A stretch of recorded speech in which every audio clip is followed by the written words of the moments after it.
Hey guys, welcome to the channel. As you see in the thumbnail, what if Naruto become Captain America and Massive Harem Part 2. Before I start, please do support for more awesome content, and subscribe my channel and like this video. Go support and follow the This Page Has Been Abandoned 93 for writing that awesome fanfic, and also make sure to comment on this story.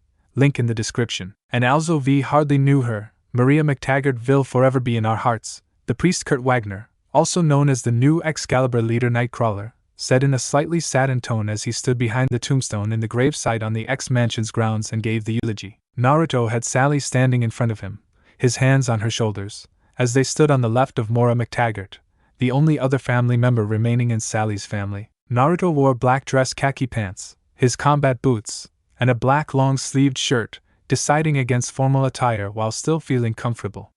Sally was wearing a black spring dress with black sandals on, the sunlight gleaming down on her, a mockery of her feelings. Mora was dressed in a similar manner, wearing heels instead of sandals. Hank and David were the only other two present, Hank there as the shoulder for Mora and Naruto, while David was there to assist Naruto with Sally. The funeral was a small gathering, the rest of the X-Men and students leaving the floor to grieve on their own. "Thank you, Kurt," Hank said with a nod to his fellow blue-furred mutant once he had finished. The teleporter gave them a sad smile and went to Sally's side, resting a hand on her shoulder. "I'm very sure your mother was a very good person," Kurt said to her with a smile. "Do not be saddened, child. You will see her again." Sally nodded as she rubbed her eyes furiously before turning and burying her face into Naruto's side. Naruto gave the priest a nod of thanks, earning a nod in return, as he led Sally to the gravestone. David stayed behind to give his condolences to Mora, as well as ask her about her past with the professor he had heard so much about. Hank led Kurt back into the mansion to give him a welcome back and a thank you from the headmaster and headmistress, who felt it would be wrong for them to attend. Emma did anyway. She thought she didn't deserve to be present due to the fact she never fully supported the idea of Maria being on the grounds in the first place. "War?" Sally asked quietly. Naruto looked down at the brown-haired girl as she continued to speak in a quiet voice. "Did you get the bad guy that did this?" Naruto remained quiet as he recalled what had happened to Neji earlier that morning. "Why are you telling me this?" Naruto asked with a glare locked on the assassin with bandages around his head. They were in the infirmary, where Sally still laid resting, and the assassin had just informed Naruto of information he didn't like. Leaf had been destroyed. Neji sighed sadly and looked away. "Because of my rash actions I ruined a life," he said softly from his spot on his knees in front of the blonde. "And while I would more than welcome the easy way out, I have a wife back home and I should not harm her with my own guilt. Please, just promise me, -36 Malawin Quachas. Promise me you'll stop this man. He'll destroy the fragile peace that the ENL have with each other. Do this for your kin that fell in the Battle of Leaf." Naruto remained silent before turning away and crossing his arms. In a cold tone, the blonde mutant said, "Get thee out of here before I change my mind and kill you, Omni." When the sound of leaves fluttering in the area hit his ears, Naruto bowed his head and clenched his fists. He should have just killed him when they first fought like his instincts told him to. Damned honor. Shaking his head, Naruto looked down at the curious Sally and said coolly, "He won't bother anyone ever again. I promise." Sally nodded and looked back at the gravestone before her eyes looked back up at the blue-eyed blonde she saw as a father figure and asked, "When am I gonna start training with Prodigy and you?" Naruto allowed a small smile to come across his face as he looked at the green-eyed girl. "When do you want to start?" "Now," the young child said with determination and anger shining in her eyes. Naruto chuckled softly and picked the girl up, leading her towards the semi-psychic mutant and her great-aunt. "We'll start tomorrow," Naruto said to her as she yawned and rested her head on his shoulder. "For now, I think you should hang out with Mora." "Noki doki," Sally sighed out as her eyes drooped. The emotions that she had been feeling for the past few days had been severely making her tired. The only way she continued to be so energetic was through draining some of Naruto's aura every day. "Thank you for keeping an eye on my grandniece, Mr. Uzumaki." Mora thanked him genuinely with a smile as she took the half-asleep girl from the blonde. Naruto smiled back slightly. "Please call me Naruto. And it's no problem, ma'am," the blonde mutant said. "I'm only sorry that it was a past issue of mine that caused this." "Don't dwell on it," Mora said with a smile, her hand resting on his arm. "You couldn't have known a mutant from your past had been hunting you down, now could you?" "No, I guess not," Naruto sighed out, his head dipping slightly before he looked back up, his eyes burning red and determination glowing in them.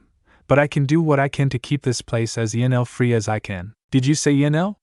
Mora repeated in shock, her voice rising. She quickly handed the snoozing Sally to David, asking, "Could you please go lay her on my bed and watch her for me, David?" "Of course, Dr. McTaggart," the African-American teen replied with a nod, already expecting her to ask that. He quickly turned and took the girl inside, leaving the two alone. Mora McTaggart grabbed Naruto's left arm and slid the sleeve of the shirt down, revealing a small circle Naruto believed to be a mole when in actuality it was an inserted chip Mora had implanted on Leaf Experiment -36 Malawian kwachas. "My god, you are MK36!" she said in amazement. "I thought you died when Leaf was attacked by Sand and Sound." "Wait a minute!" Naruto snapped as he pulled his arm back and a look of sorrow came across his face. Omni was telling the truth? Leaf is gone? "I don't know everything because S.H.I.E.L.D. had me on another assignment," the geneticist said with a shake of her head as her voice dropped lowly. "But I do know that the Leaf was destroyed in a large fire by a pyrokinetic pair of brothers. The reports from the survivors in the S.H.I.E.L.D. infirmary said they had black hair and blood-red eyes with commas in the irises." Naruto's eyes widened. "No," McTaggart blinked in confusion as the blonde teen growled. The red aura flickered on and off around him as he stormed off to who knows where. Mora decided to let it go, and walked off to find David and her grandniece. "You're positive about this information?" Director of S.H.I.E.L.D. Agent Maria Hill asked the shaded man on the other side of a computer screen. The only thing visible was his odd purple eyes, but to Hill, it was just another soldier reporting to her. "I'd put my life on the line," the man said before the screen went dark. Hill shook her head and rubbed her temples as she forced the headache she recently randomly gained. She looked down at her computer screen and her eyes widened as she read over the information that just opened. She grit her teeth and assembled a strike team. She then led them all to the helipad and loaded them up before taking the pilot's seat. The coordinates she entered in the onboard computer turned into a virtual image of one of the most iconic buildings to date, the Xavier Mansion. Again, Naruto barked as he supervised the spar between Helion and Rockslide. The two had their teamwork down to a T, but Naruto brought up the situation of a mind controller taking control of one of them would ruin their teamwork and turn it against them. They had to learn to fight on their own. "God, why?" Helion groaned as he got back to his feet. Rockslide spat to the side and reattached his hand, rubbing his sore knuckles afterwards. His head was hard / "Because Aang said so." "Now do it again!" Naruto barked. The other members of the new X-Men watched with slight pity on their faces as the two former Helions tiredly fell into a fighting stance. The blonde Wolverine wannabe, in some of the new X-Men's minds he was worse than the Canadian, snapped his head in their direction, his eyes a burning red. "Who said you were done?" he asked with a snarl. "Pair off and spar. When Karma arrives." "Correction," Karma said as she walked into the danger room. "I'm here." "You are dismissed, Mr. Uzumaki." Naruto locked his eyes on her before he walked out of the danger room, the aura of anger radiating off of him and his fists clenched at his sides. Mercury followed him with saddened eyes, not understanding what had happened to the semi-caring X-Man she had grown to care for. The Silver Girl sighed before falling in the group alongside their current teacher.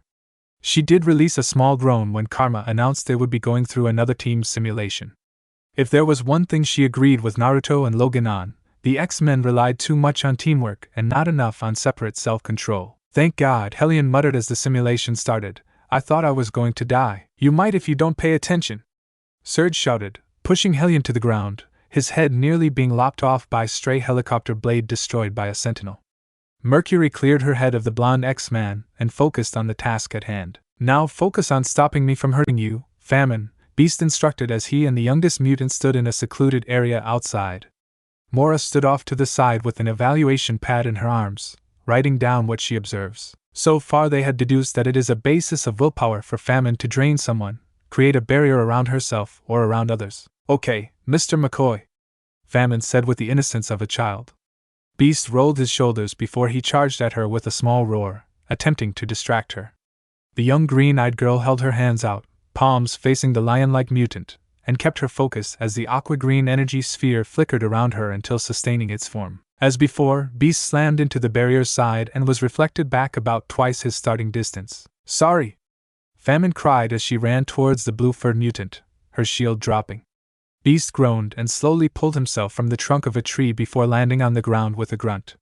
Mora and Famine appeared at his side, the doctor checking her colleague's head while the child apologized again and again. Beast waved her off and looked up to see Naruto and David approaching both of them, a smile on one face while the other had a small amused smirk. Hank stood and dusted his legs off, assuring Sally he was okay before looking towards the two approaching mutants and assigned teachers to Sally McTaggart aka Famine.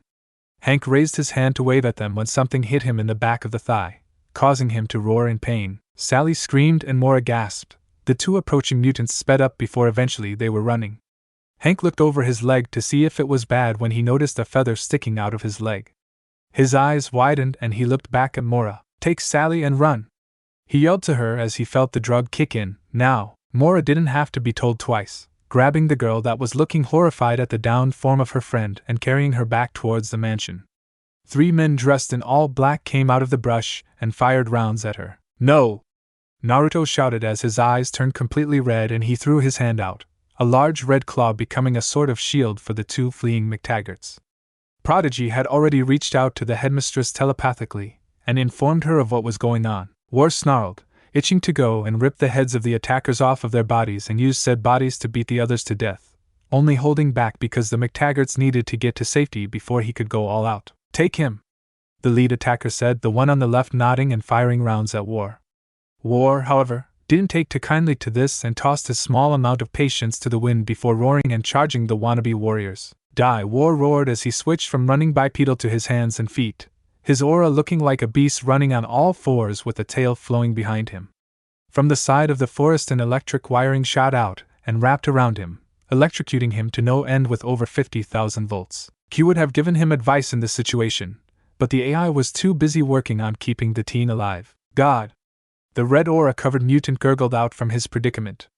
The advancing squad of 3 moved past him and into the mansion, only for their lead to be punched square in the face by the sudden appearance of a steel fist via BAM from Nightcrawler and Colossus. The other 2 exchanged a look before taking aim at the teleporting priest, one being taken out by a red beam of light in the side while the other was tackled to the ground by the rabid man known as Wolverine. "Shit! Go, go, go!" Another team leader shouted as 15 more men charged from either side of the forest where the electric wires that held Naruto down came from. Wolverine snarled and unsheathed his claws, running to meet the enemy while Colossus and Cyclops formed a defensive stance and Nightcrawler Bam fed away, reappearing behind 2 of the men and taking one of his hidden knives out, using it to its semi-fullest extent and disabling them. Colossus followed Wolverine's lead and charged into battle with a Russian battle cry. Cyclops continued to cover the door, while Emma activated the mansion's defensives. "GHHGGDSI, I'm getting pissed!" Naruto roared, his aura snapping the electrical binds that bound him to the ground. Another tail bubbled to life and his canines grew, his eyes became slitted and the marks on his face darkened. He got to his feet, rolling his neck and shoulders before turning around and rushing towards the mansion. He skid to a stop right in front of Cyclops and sucked in some air through his nose. "Go away!" War roared out, the last word turning into a powerful gust of wind that started sending some of the advancing attackers back into the forest before the nearby trees were uprooted. Colossus grabbed Nightcrawler, his weight keeping both of them down, while Wolverine sheathed his claws and knelt to the ground before he unsheathed them into the dirt as a safety measure. Sure enough, about 2 minutes later, the attackers were no longer in the clearings and War stopped yelling, his aura dropping down to one tail and exhaustion written on his face as everything reverted back to normal. "X-Men, War! You are ordered by S.H.I.E.L.D. personnel to stand down," Hill's voice echoed throughout the area. "This is Agent Maria Hill, S.H.I.E.L.D. Director. Stand down now." War looked up to see an Apache helicopter and a Black Hawk slowly dropping down. A sniper popped out of the side of the Black Hawk with a .50 cal locked on him, while a man-operated minigun also locked onto his person from the other side. The X-Men all lowered their weapons save for War, who kept his aura active. Before Cyclops could order him to dismiss the aura, War slowly dropped it. "That's better," Hill said, landing the helicopter and turning it off. Several S.H.I.E.L.D. agents hopped out of the side and ran into the forest, after the would-be attackers. The minigun operator detached his mounted weapon and ran after them, as did the sniper. Once the props were fully powered down, Hill stepped out of the helicopter and approached the X-Men. Naruto kept his eyes locked on the woman, something being off about her. "What do you want, princess?" Logan asked, pulling his cowl back and snarling at her in a distrusting manner. Hill glanced at him but returned her attention to Naruto, who stood in his normal X-Men attire before her with clenched fists. "I'm here to talk to you, War," Hill said in a polite yet ordering tone, as in it sounded like she said, "I'm here to talk to him, and I won't leave until I do." "Yeah, well, talk to me," Scott said, stepping forward and crossing his arms. "Who are those men? What were they doing here? And where's Hank?" 3 questions, 3 answers, no more, no less, Hill said in her polite soldier tone, to which Scott clenched his jaw before nodding. At his nod, Hill answered him. Those men were part of a rogue organization known as Sound. Naruto snarled, his eyes flashing red and his fists clenching tightly. While the X-Men looked at their newest member in concern, Hill continued, we assume they were here for both war and famine. And to answer your last question, Kurt Wagner, aka Nightcrawler, ported to Beast's side and I assume he took him to the medical center. Now war, if you'll follow me. He ain't going anywhere, Hill, Logan snarled before pointing at himself with his thumb, he's with us. This is a matter of national security, Wolverine, Hill replied with narrowed eyes. The two glared each other down when Naruto's voice interrupted them. Sally and Dr. McTaggart comes with me, Naruto said, earning everyone's attention. They're the only risks on the grounds as it is. They come with me and get S.H.I.E.L.D.'s full protection. Of course, Hill said with a nod, you have 10 minutes to gather what you need. I'm no rookie, Naruto snapped before he turned and walked into the mansion, catching Sally as she leapt at him and sobbed into his shoulder in concern for Hank. Naruto simply held her and turned to Dr. McTaggart, explaining the situation to her and convincing her to help him pack some things for Sally. He was unaware of the now worried teen that fled back towards her room, the shock of his conversation with the doctor killing any courage she had to ask him out. A few minutes later, Naruto stood with Sally in his arms across from Scott, Peter, and David, saying his farewell for now. Dr. McTaggart was already on the helicopter, prepping a link to the X-Mansion to keep the X-Men in the loop. Apparently, ever since his talk with Tinny, Iron Man, and Cappy, Captain America, over the Superhero Registration Act, that had been drawn up again to satisfy both sides, S.H.I.E.L.D.'s support of the heroes increased tremendously. Before, when Hill would be asked for permission to keep them in the loop, Hill would deny the request within a heartbeat. Now, however, it was different. Naruto sat Sally on his left so she was between Mora and himself, and he turned his attention to Agent Hill with narrowed eyes. He spoke in a cold and serious voice. I want to know everything you know now. Hill smirked, already liking the blonde before her. Before she replied, after the attack on the Leaf Organization, Sound betrayed Sand and kidnapped Sand's strongest mutant, designated Sandman. Naruto snorted and sat back in his seat, amusing. Naming your mutant after a deceased villain. Continue. After that, we got word from our Spear group that more and more facilities funded by the UN such as Snow, Wave, and Water were under attack. The strongest mutants from each facility were taken hostage and few survivors remained, Hill said, already confirming Ami's words to him. We think that Sound is going to target either Cloud or Stone next. And you want my advice why? Naruto asked suspiciously. Hill looked at him for a moment before smirking. Well, aside from the fact you have a really pretty face, Hill said, making the pilot choke on his drink and Naruto to smirk, you're the only one with the power to hold back a massive invasion on par with the Skrull attacks in the 90s. Oh, those were horrible, Dr. McTaggart recalled randomly before shaking her head and resuming some experiment she was working on. Sally was asleep between the two and her head was resting on Mora's left. Exactly why we came to war, Hill said before looking at the blonde expectantly. So what do you say? When do we begin? Naruto asked with a smirk. Ryer, wow! Sally exclaimed with wide eyes as she pressed her face against the window of the helicopter she rode in. She now sat where Agent Hill previously occupied and looked at the resting mutant that had been caring for her since her mother died. Look, War, look! It's so big! Seen bigger, Naruto commented quietly, while smiling slightly at the amazement the girl at the window showed. But yeah, I guess the helicarrier is pretty impressive up close. Only pretty impressive, War? Agent Hill asked with a small smirk from her spot in the co-pilot's seat. What? Is it not good enough to look at? Probably be better if we could see it in action, the blonde mutant replied, sitting back in his seat and closing his eyes. The helicopter they rode in was easily dwarfed by the massive, average town-sized base of Strategic Hazard Intervention Enforcement and Logistics Division, S.H.I.E.L.D. The helicarrier had its defensive systems up and locked on the incoming vehicles, the many people within it wondering if their commander brought back the assistance needed to stop the new threat to the planet. Hill began sending some complex codes to the helicarrier's command center. Naruto didn't bother to listen to them, though. S.H.I.E.L.D.'s personnel kept the codes changing every 2 minutes like clockwork for a week before the codes order randomly changed for the next week. We've got the all clear, Naruto heard the pilot say as they redirected to land in the hidden air hangar. Well, Mr. Uzumaki, let me be the first to welcome you to the helicarrier. Thanks, Naruto replied, recognizing the voice and a portion of the pilot's face. Wyatt Wingfoot, Wyatt provided. Q instantly released information it knew about the pilot. Wingfoot is a Kiwazi descendant and longtime friend of the Fantastic Four's Johnny Storm. Guy's got a hell of a resume, Kit. He's fought Hulk, Inhumans, demons, you name it, and he's probably fought it. On a personal note, he's apparently been one of the few in the She-Hulk's pants. A list I hope we join soon, the AI suggested, only for it to receive a mental boot to the head from the blonde host. Naruto shook his head, cursing his grandfather's influence on the perverted Biju, before speaking. Thanks, Wyatt. No problem, the pilot replied as he shut the helicopter down. When that was finished, a large man with a bowler hat and a red mustache opened the side door of the Apache helicopter. Dr. McTaggart stepped out of the helicopter first, taking the hand of the man that had opened the door, before turning and lifting Sally out of it. Naruto hopped out afterwards, picking Sally up and holding her on his hip. Wyatt and Hill both stepped out of the pit, the former leaving with the man in the bowler hat and a mustache while the latter led the three newcomers to the command center. We will start planning ways to stop sound from here, Agent Hill said, opening the doors to the command center. Sally looked around in awe at all of the gleaming television screens and computer screens that were being looked at by a strange red-skinned man wearing a green and yellow outfit complete with a yellow cape. She climbed down from Naruto's side and went over to him, pulling on his cape.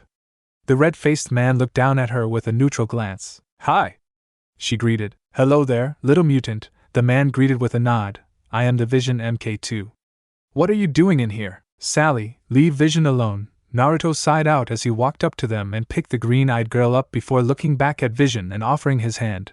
Naruto Uzumaki, you can call me. Vision nodded. I know. Everything the shield computer knows. I know. Naruto shot back with a small smirk, his smirk widening at the slightly unnerved look on the android's face. My AI is based off your design. Interesting, Vision mused as he took his hand back. I would like to meet this AI of yours.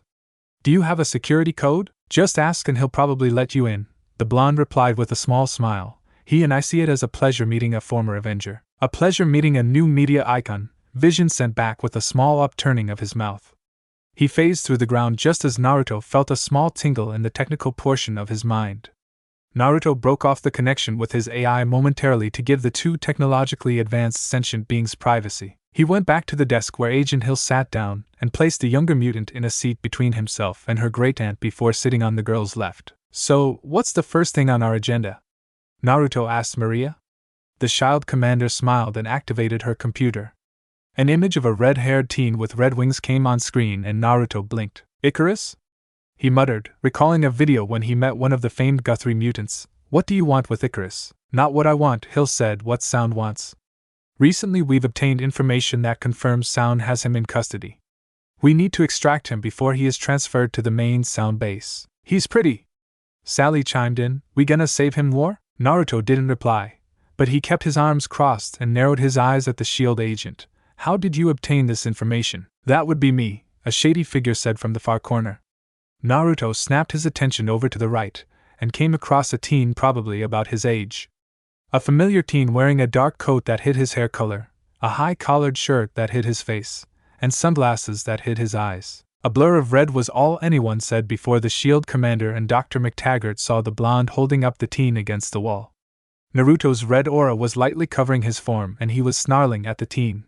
The good doctor frowned, not anticipating this beforehand. Please release me. -36 Malawin Quatches, the teen said in a calm and stoic voice. You!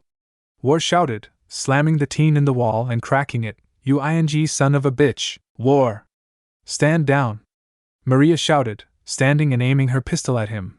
Release him! War continued to growl at the boy in his grip, increasingly becoming pissed off at the way he was calmly being stared down. He didn't like this guy not one bit. Not now, and certainly not then. War Famine whimpered, her green shield faintly becoming visible as she approached the irritated mutant. Please, let him go, Mr. Uzumaki, Dr. McTaggart calmly ordered. His reason for being here is important and relevant to your own reason for being here. Famine placed her hand on War's leg, slowly draining the energy from his shroud and calming him down. War kept his burning red eyes on the stoic mutant in his hands before lowering him to the floor and pulled his hands back. He turned to Famine and picked her up, both of their eyes returning to the original color they once were. Naruto kept a slight glare locked on the teen, not knowing if he received one or not. Thank you, doctor, the teen said as he fixed the crinkles in his jacket, revealing light pink skin underneath the long sleeves as his hand adjusted his clothes.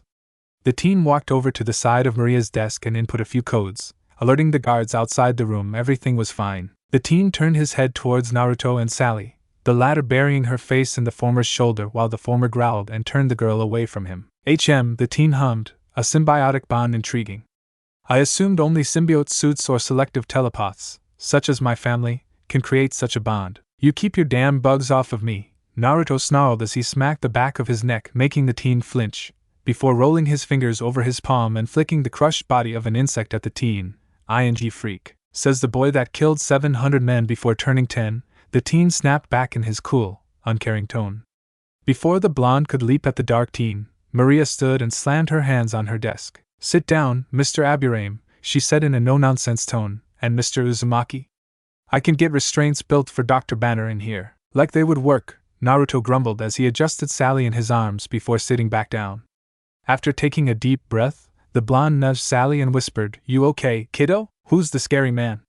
The small girl asked, lifting her head up to look at the strange teen sitting calmly in a chair that was brought to him by a black buzzing cloud. The blonde looked coldly at the teen before replying. Shino Abame, Naruto growled out quietly while Shino calmly kept his hidden gaze on the blonde. He's an entopath and insect telepath. Not to mention he's what I call the living ant farm. He's also a genius rivaling the intellect of a certain Reed Richards. I'm surprised you even remembered the word entopath. -36 Malawin Quatches, the cool voice of the Abame said, making Naruto's blood boil at the insult. Before the blonde could snap again, Shino held his pale hand up. Forgive me, -36 Malawin Quatches. I promised Omni some insults when he informed me of his defeat at your hands. He sends apologies. Naruto relaxed slightly, but made no motion to return a comment, so Shino continued, Anyway, I was sent here by my employer to assist with the sound problem. I made a detour to the sound base and slipped my prototype fly spy within. Imagine my surprise when I came across this. Shino pressed a button on the console and a video file popped up. It showed a silver-haired teen with glasses and a man with long black hair and white skin standing over the youngest Guthrie mutant. The teen then adjusted his glasses as he continued, I have, believe it or not, been following the X-Men's Twitter account. Can you say that again, please? Naruto asked with a shocked face. I thought Abame didn't believe in inferior technology. Funny, -36 Malawin Quatches, the entopath muttered as the sound of buzzing grew slightly. Naruto smirked in victory as the Abame continued. As I was saying, I had heard of young Icarus vanishing and this piqued my interest. As you can see, our friend Hibi-san has decided to infuse Icarus with adamantium, but his reasons for doing so are unknown. I uploaded this file to Akamraid, who then gave the information to S.H.I.E.L.D. Now I'm here, you've been briefed. Shall we get on with discussing the rescue plan? Who put you in charge, pest? The blonde asked with a growl. The buzzing coming from the entopath grew, and Naruto growled lowly in his throat, while his eyes flashed red. A sudden clearing of the throat earned both teens' attention, and they looked at Maria. This is serious, Uzumaki, the head of S.H.I.E.L.D. said with a grave tone. If Sound is doing what I think they are, then we're in big trouble. Your mission is to rescue Icarus before that happens. Alarms blaring suddenly cut her off, and a large rumble shook the helicarrier. Naruto pulled Sally into a protective hug and jumped back when a section of the ceiling fell in his previous state. A black swarm of insects rescued Dr. McTaggart from being crushed by said piece of ceiling, and Shino leapt at Maria, pulling her to the ground. What the hell was that? Naruto roared, his eyes a bright red and his aura flickering around him as Sally whimpered in his arms, her green shield flickering along with his aura. Thanks, Abame, Maria said with a nod as she got to her feet and went to her desk. Give me a minute, Uzumaki, and I'll find out. Thank you, Shino, Dr. McTaggart said with a smile to the cloaked teen. Shino nodded his reply as the black swarm of insects returned to his body. Sally buried her face into Naruto's chest again and formed a shield around them. Make it stop, make it stop, make it stop, she repeated over and over as she went into shock. Acting quickly, War lightly gripped a pressure point that put her in a relaxed state. A light red hand began rubbing the green-eyed girl's back, putting her to sleep. Sleep, my famine, he whispered as her eyes shut and she began the journey to dreams. As soon as he was sure she was out, War looked at a very concerned Dr. McTaggart and asked, PTSD? Looks like it, the woman replied sadly as she took the girl from the mutant's arms.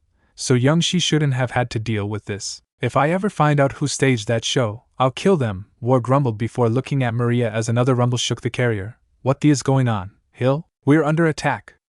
Agent Hill shouted before slamming her hand on a red button. This is Special Agent Maria Hill of S.H.I.E.L.D. to any nearby Avengers. We're under attack. We have children on board. Request assistance immediate. Cuckoo Qua voice cut her off through the hollow screen in the middle of the room. Maria, War, and Shino all glanced at it while Dr. McTaggart backed up into a shadowy corner, hiding herself and the unconscious Famine from view. War released a beast-like growl of fury, and Shino's body buzzed in agitation. Orochimaru, Shino said, with an underlining hint of malice, the Orochi no Yamada of Leaf. I'm sorry, dear boy, Orochimaru said through his end, but I am Hebe Sennin of the Sound. I don't know of this Orochi no Yamada of Eliate. Perhaps he perished in the fire? What do you want, you sick? War asked with a snarl as he clenched his fists. Orochimaru blinked a few times before smiling sadistically and chuckling. My, Naruto-chan, he purred, look at how much you've grown. I'll bet your parents must be so proud of you and dear old Sarutobi-sensei. How much he must have adored you. Speak no ill of the dead, Orochimaru, Shino warned, making War glance at him with wide eyes, or you shall fall prisoner to their wrath. Ha! I'd love to see sensei try and come after the next immortal. The white-skinned man laughed out, but alas, he along with his precious leaf are long gone just as Shield shall be. It was a pleasure to see how you've grown, MK36. A shame I'll lose a perfect enforcer to make the world bow to my rule. But I guess that's why there's 9 of you. War stared wide-eyed at the screen as it went dark before he turned to Shino and asked, as Sarutobi's? By Orochimaru's hand, yes, Shino answered before turning and walking to the hiding McTaggarts, grabbing Maria's arm and pulling her with him. He pushed them against the wall and stood in front of them. Before they could question what he was doing, Shino willed his insects to create a barrier over them. A black swarm emerged from his body, doing as he commanded. It was quiet, aside from the occasional distant explosion, for a moment before a loud and pain-filled roar echoed throughout the helicarrier.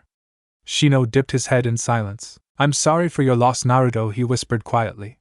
Sarutobi was the closest thing to a father the blonde had, as his real father was always away, working to fight for mutant rights while also running the Leaf operations. The emergence of closer explosions alerted them that War had drifted off into what a young Hellion named Hellion called Warzone. Orochimaru, War roared as he ripped through another sound clone.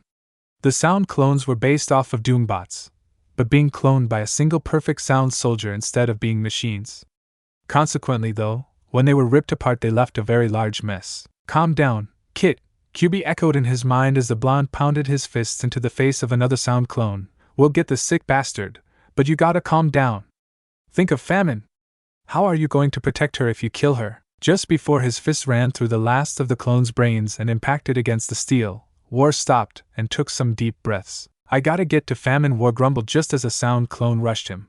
He caught the clone in one arm and effortlessly snapped his neck without moving the other. 1,032 times, and it's always worked, the blonde mused before chuckling and sighing. Man, I met up. Indeed, a voice said behind him. The blonde turned to see Shino with a frightened Famine behind him, her green shield flickering on and off before she saw War, ignoring the blood covering a good portion of his body, and rushing to him. War! The girl cried as she jumped into his arms, both of their shrouds becoming active as a clone tried to attack them. It instead shriveled up at the contact of Famine's shield, and the young girl began hiccuping through her cries. She's going into shock, the Entapath observed. I'll deal with this threat. You care for her. Why isn't she with Agent Hill or Dr. McTaggart? War asked with a growl. Shino looked in War's direction before continuing to walk forward. Before the mutant could demand a response, Shino said calmly, the director of S.H.I.E.L.D. is unconscious and the doctor is worthless to the snake. I refuse to leave the girl alone as she is just as powerful as you, Ori, also because of her father. He's here, isn't he? War snarled as he stood with the shocked Famine in his arms. I'll kill that son of a bitch. I know, Shino said as he adjusted his glasses and his bugs devoured a clone while it was alive. But right now, our objective is to get Sally out of here. She's key to saving Icarus. Stick to code names. War growled as he walked up to Shino's right. So he is Famine key to getting the mutant hick? Crude, the Entapath muttered. She has the ability to absorb and purify substances that are potentially dangerous to Homo superiors or Homo sapiens. Icarus has been infused with God knows what, and as much I wish he was. We don't have Professor Sarutobi's assistance on this one. Scarecrow, maybe? War suggested. Shino glanced at the blonde and sighed. Dead. What's the plan? The blonde asked as he pulled Famine closer to himself, as well as tried to keep from thinking over the dead.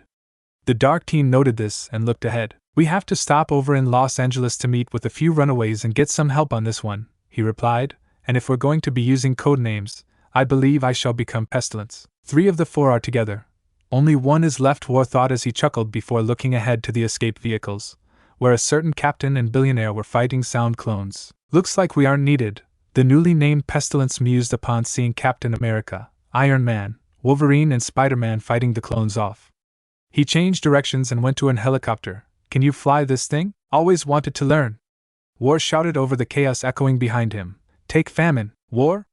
Captain America shouted in question as the team began to climb in the pit. War. Give us a hand, we don't have time. Pestilence grumbled before looking at the girl in his arms. Start this thing. War and Captain America locked eyes as he shut the pit to the chopper. The blonde turned his gaze forward as Q began giving him instructions. War pressed a few buttons and threw a few switches that started the rotors, allowing them to hover a few feet off the ground. With a sudden jerk to the right on the controls, the chopper spun 90 degrees and War gripped the cannon controls and spoke into the mic. Avengers! Get down or FRY, he shouted. The four did as instructed, before he began unloading rounds of 50 calories ammunition into the swarm of sound clones that were in the hangar. Pestilence sighed before adjusting Famine on his lap and grasping the missile launcher controls. Move us and I'll take out the invading drop ships, he ordered. War nodded and began maneuvering the helicopter out of the helicarrier. The four heroes within waved and saluted as he looked back before he looked forward, and his eyes grew to the size of dinner plates. What the is that? Naruto screamed as he pulled back on the controls, making the Apache veer upwards as they exited the helicarrier.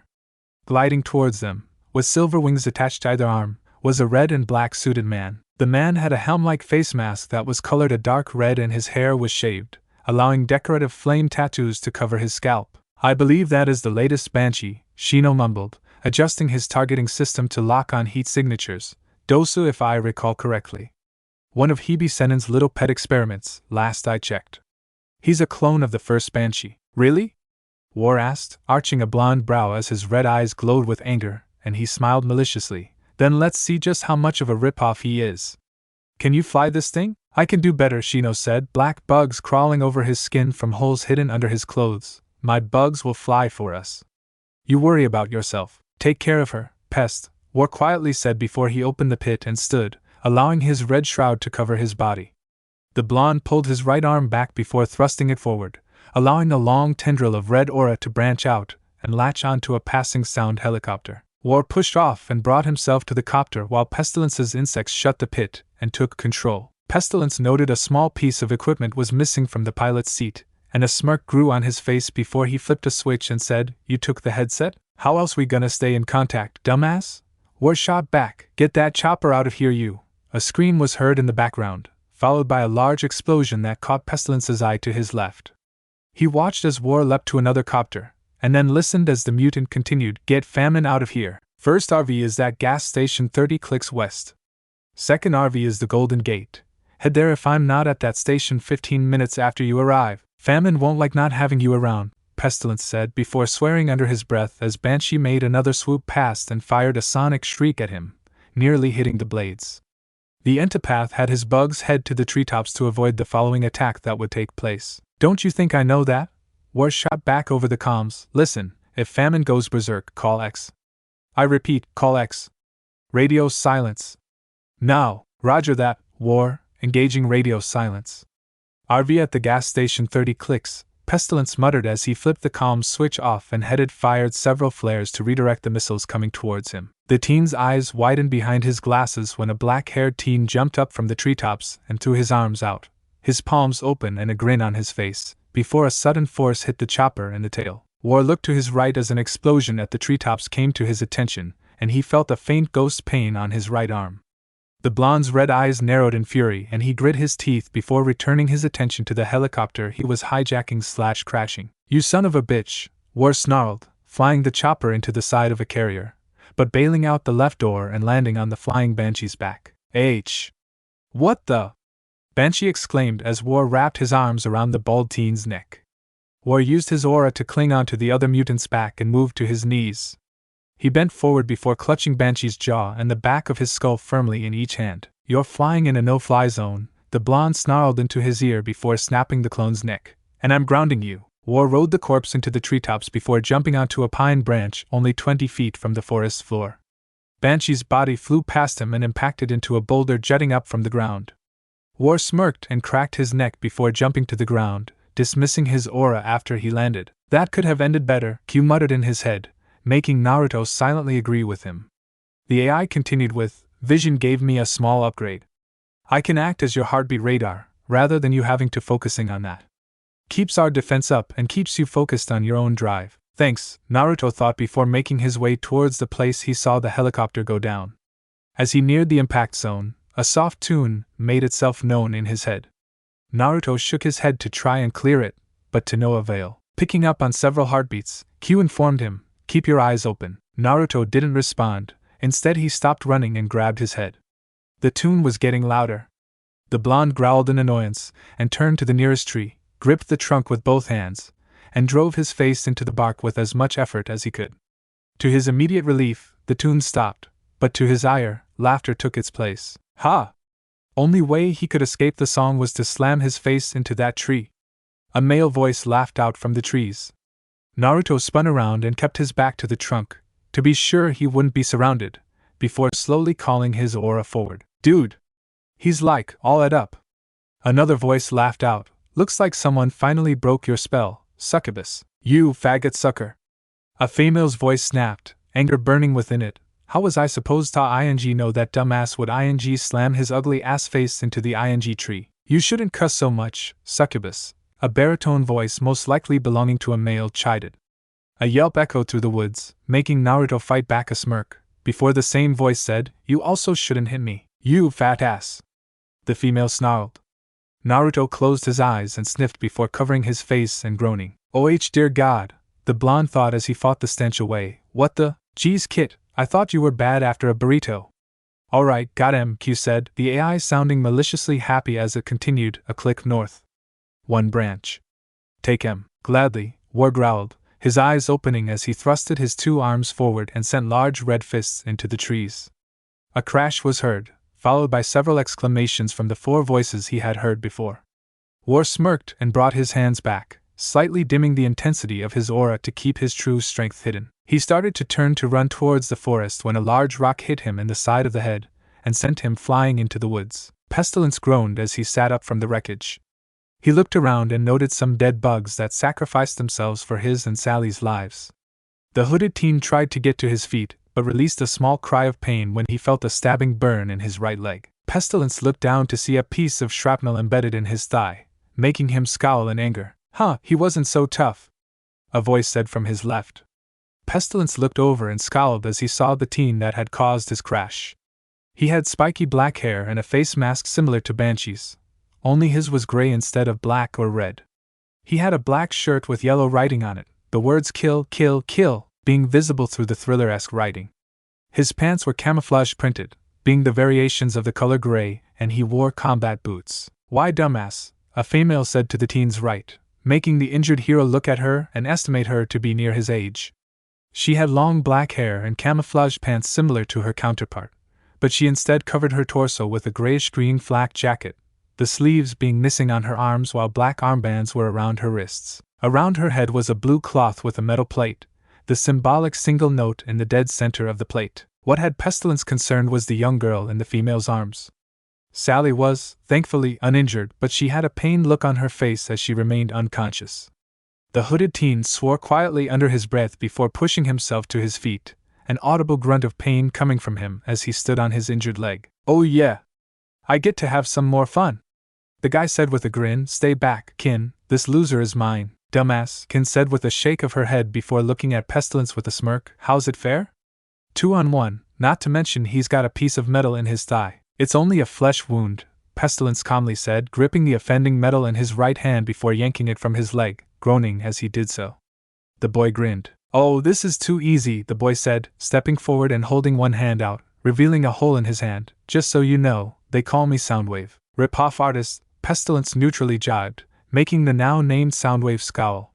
He lifted his other hand and narrowed his eyes as a grin appeared on his face. For that, I'm gonna leave no evidence, the mutant exclaimed, before an invisible force of energy shot from his hands and into Pestilence's stomach. The entapath flew back several yards before his back connected with the trunk of a tree, and he fell to his face on the ground. Come on, Soundwave, Kin said with exasperation in her voice. Orochimaru-sama wants us back with this brat. We don't have time for this. Yeah, Soundwave waved off her nagging. Let me have some fun, will ya? Besides, we still have to wait for Banshee. Pestilence growled as his broken glasses fell off his face and pushed himself to his hands and knees before slowly standing. He closed his eyes and lifted his left hand while his right covered the gaping hole on his thigh. He snapped his eyes open, revealing solid dark purple irises, before glaring at Soundwave. Looks like it's time to turn up the decibels. Soundwave exclaimed with a grin as he opened his hands. Seeing this, Pestilence pointed his opponent and narrowed his eyes. Buzzing was heard around the clearing they were in and a black cloud flew at Soundwave. Said Mutant yelled in pain as they entered into the holes in his hands, clogging his main attack. What the? Get them out! Get out!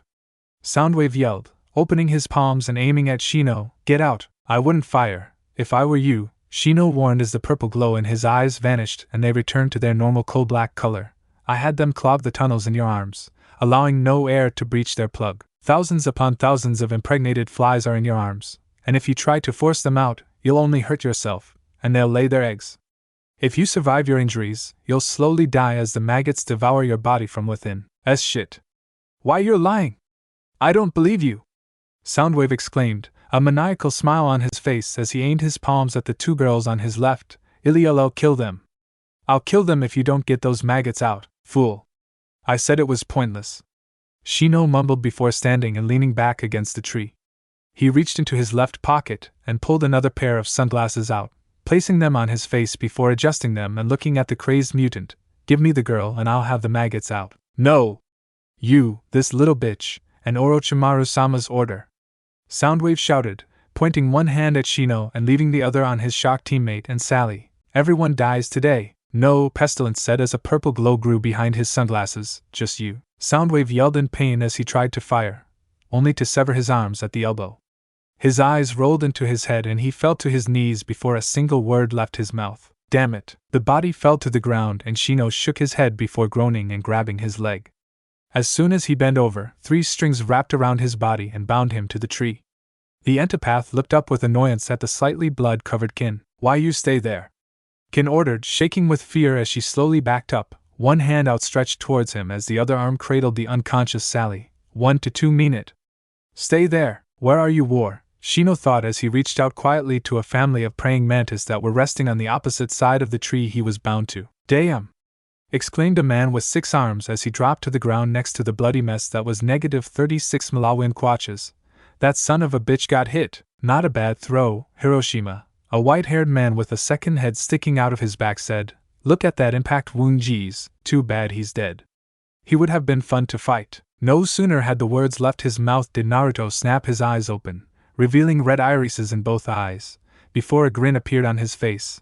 Glad you think so, dumbass. He shot a fist up and drove it into the jaw of the two-headed man, sending him flying into the air. The other 3 around him leapt back, the 6-armed man leaping up to catch the two-headed man, and he stood. With a long crack from his neck and a roll of his shoulders, War lifted his aura-covered hands and interlocked the fingers before cracking his knuckles loudly. He grinned, revealing a bloody mouth, before reaching up to touch his healing wound. The 4 attackers watched with wide eyes as his head regenerated quickly, leaving only a very red blotch of blonde hair. That wasn't very nice, War chided with a scowl. I was on my way to Grandma's house. Now how will she get my delicious homemade cookies? Cookies? The large man parroted, his eyes going wide and a small drool appearing on his face. The red-headed girl with white horns protruding from her head elbowed the large man in his side. You fat ass. Focus on killing that'er, she shouted.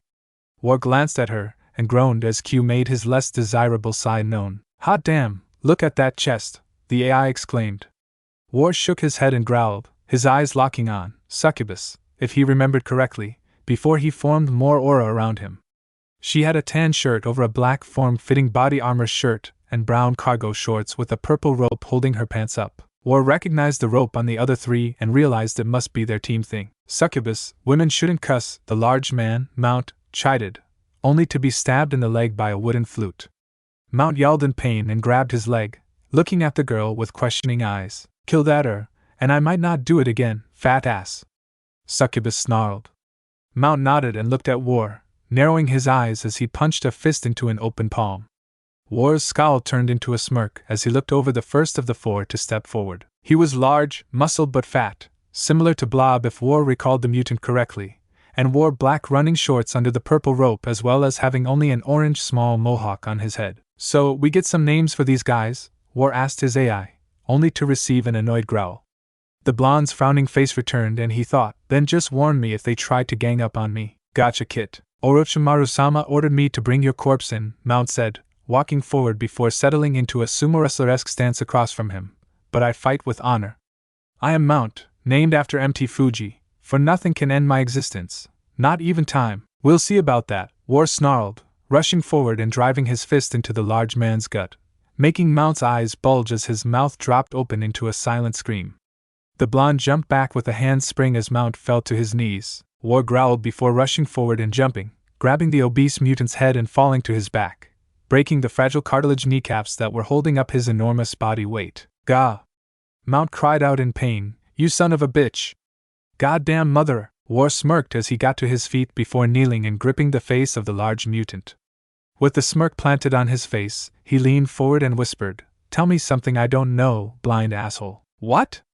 Mount questioned before War drove his thumbs into his eyes, gouging them out with a sinister smirk on his face. Mount cried out in pain and was luckily saved by the six-armed man, who leapt at the blonde mutant, driving 3 shoulders into his back, and causing War to flip in midair before landing on both feet in a crouch, his hands clenched together. Mount! Oh shit, Mount, are you alright? The six-armed man asked, shaking the sobbing mutant as he held his face. He took my eyes. That son of a bitch took my eyes, Mount exclaimed, pulling his hands away to reveal 2 bleeding holes in his head. The six-armed man clenched all of his fists and looked up at War with a glare. War smirked and held his hands up, wiggling his thumbs that had 2 red orbs on each tip. An eye for an eye makes the whole world blind, the blonde said with a smirk before turning to the left to avoid the 3 punches, one from each hand, that the six-armed man tried to hit him with as he appeared before the blonde. War smirked and twisted into a roundhouse kick, hitting the six-armed man in the back and sending him skidding along the ground, before flicking the 2 eyes off his fingers. Names first, said War as he crossed his arms, they call me War. Who are you? All you need to know is that I'm the one that's gonna knock that smile off your face.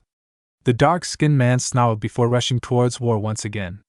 War called upon his aura to form a large claw over his left arm, slicing upwards and cutting off the 3 hands that threatened to harm his person. The man swore as he skid along the ground before clenching his teeth as 3 more arms regenerated into existence. He smirked at the scowling blonde and said, if you must know, they call me Man-Spider. Lame, War noted, upsetting his opponent profoundly. So far, the only name that seems right is Sucky over there. Oh, that's it! This mother is mine! Succubus exclaimed as she rushed into the fight, throwing her own punch War's way. War grinned as he caught it in his own hand. You know, we don't have to be enemies, War said, catching her other hand when she tried to punch him in the face. In fact, I'd much rather be friends with benefits, if you catch my drift. Succubus' face went a shade pinker than normal, and she growled before lifting her leg, nailing him in the groin. War yelped and released her hands, dropping to the ground and cupping himself. God, why? The blonde asked as he rolled backwards to avoid a kick sent his way from the 3-armed man. He hopped back to his feet and leapt at Man-Spider, driving his aura-coated shoulder into the dark-skinned man's gut and making him grunt. War gripped the Man-Spider's face with a shrouded claw, snarling before he crushed the skull with his bare hand. War stood and looked at the 2 remaining sound mutants. 2 down, War panted out, cracking his neck on both sides before grinning. 2 to go. Come on, Sucky, that's the best you got? War taunted as he dodged another left hook. The red-headed girl shrieked in irritation before charging at him once again.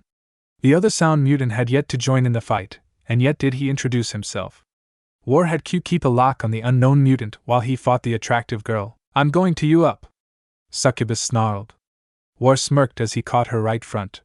Her attempted left roundhouse sidekick was caught by his right arm, allowing him to pull her close. The 2-headed mutant smirked, his face turning a shade red as he realized just what the 2 warring mutants looked like in their current position. War's arm was hooked under Succubus' left knee and he pulled her arm around his neck, wrapping his right arm around her waist. Well, Miyamur, War purred, making the red-headed girl's cheeks match her hair. Why are we fighting if you just want to get in my pants? If you want, I know a cheap motel just a few miles outside the city. You mothering pervert, let go of my goddamn leg before I choke you. The embarrassed mutant hissed as she tried to free herself. War laughed and pushed the girl away, making her stumble, before he countered with a smirk. Well, I guess I could make sure my healing factor doesn't kill me before you get off, my little dominatrix. The two-headed mutant roared with laughter as Succubus' face turned bright red. War crouched down in a ready fighting position, a grin on his face, as the female mutant hopped up and charged at him. She leapt into a flying roundhouse kick, only for it to be caught by the object of her ire's hand once again. Acting quickly, Succubus spun her hips in an attempt to use her free leg to nail War in the head. War simply smirked even more as he blocked the strike again. Well, this could be considered compromising from an outside viewer. War chuckled out as he pulled Succubus and so her legs wrapped around his waist, quickly grabbing her wrists when she lifted her arms to strangle him. Red orbs bored into chocolate brown before War slammed his forehead into the female mutant's, knocking her unconscious with the blow. "Oh shit!" the two-headed mutant exclaimed as War laid the unconscious girl down on the ground.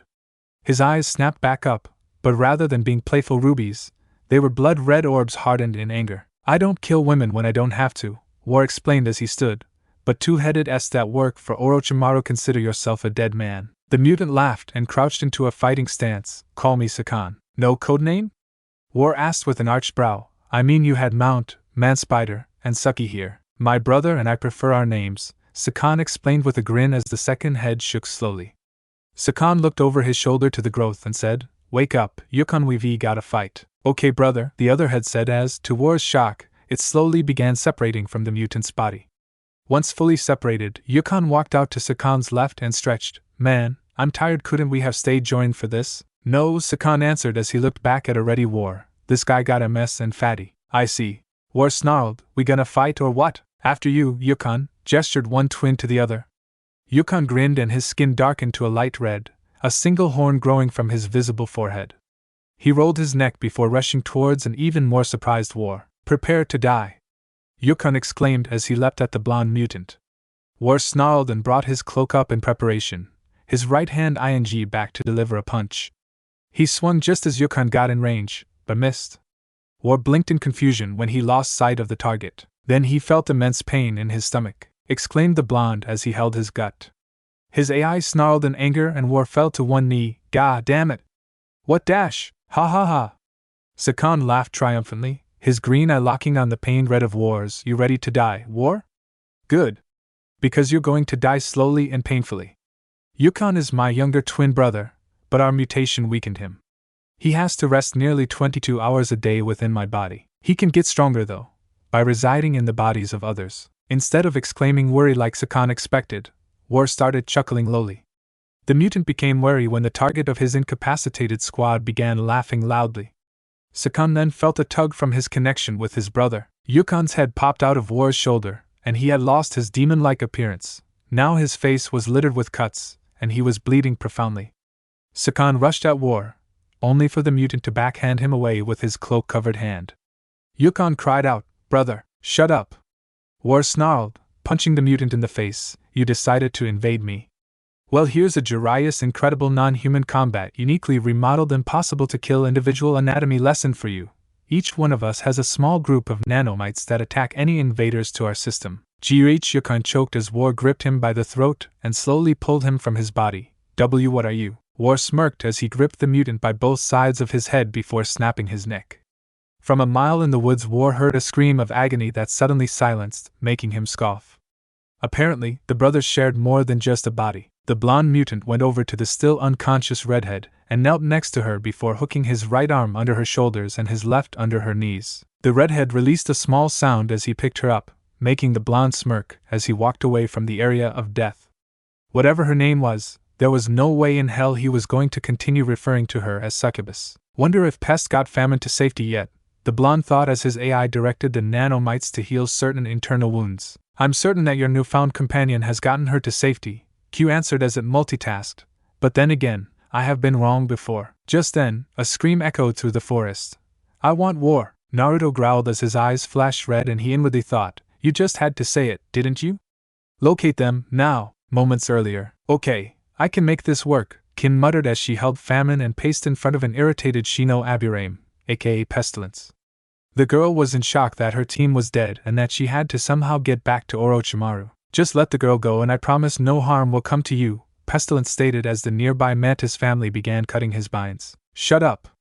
Kin barked, lifting her hand at the mutant and wrapping wires around the shade-wearing teen's mouth. Jay, just shut up so I can think. Pestilence sighed quietly before quickly biting through the bands of threat covering his mouth.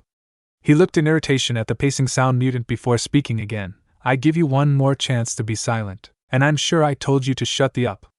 The girl cried before pulling a knife out and holding it to the unconscious Sally's neck. Shut up or she dies. As you wish. Pestilence relented as he became silent and analytic again. He watched as the girl began pacing again, groaning internally as he quickly became bored. A buzzing caught his attention and he looked to his left, where a small fruit fly landed just beneath his goggle. Is that right? The entopath said quietly to the bug, which buzzed in reply, causing Pestilence to arch a brow subtly, intriguing. Hey! Shut up! Kin screamed, I hear you whispering. Sorry, I was just informed by a fly that Naruto Uzumaki Namikaze is currently en route to my position, Shino swiftly lied.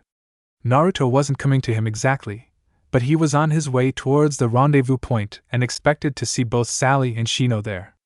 When neither would be in eyesight, the blonde would find them. A thought of concern then crossed the entopath's mind.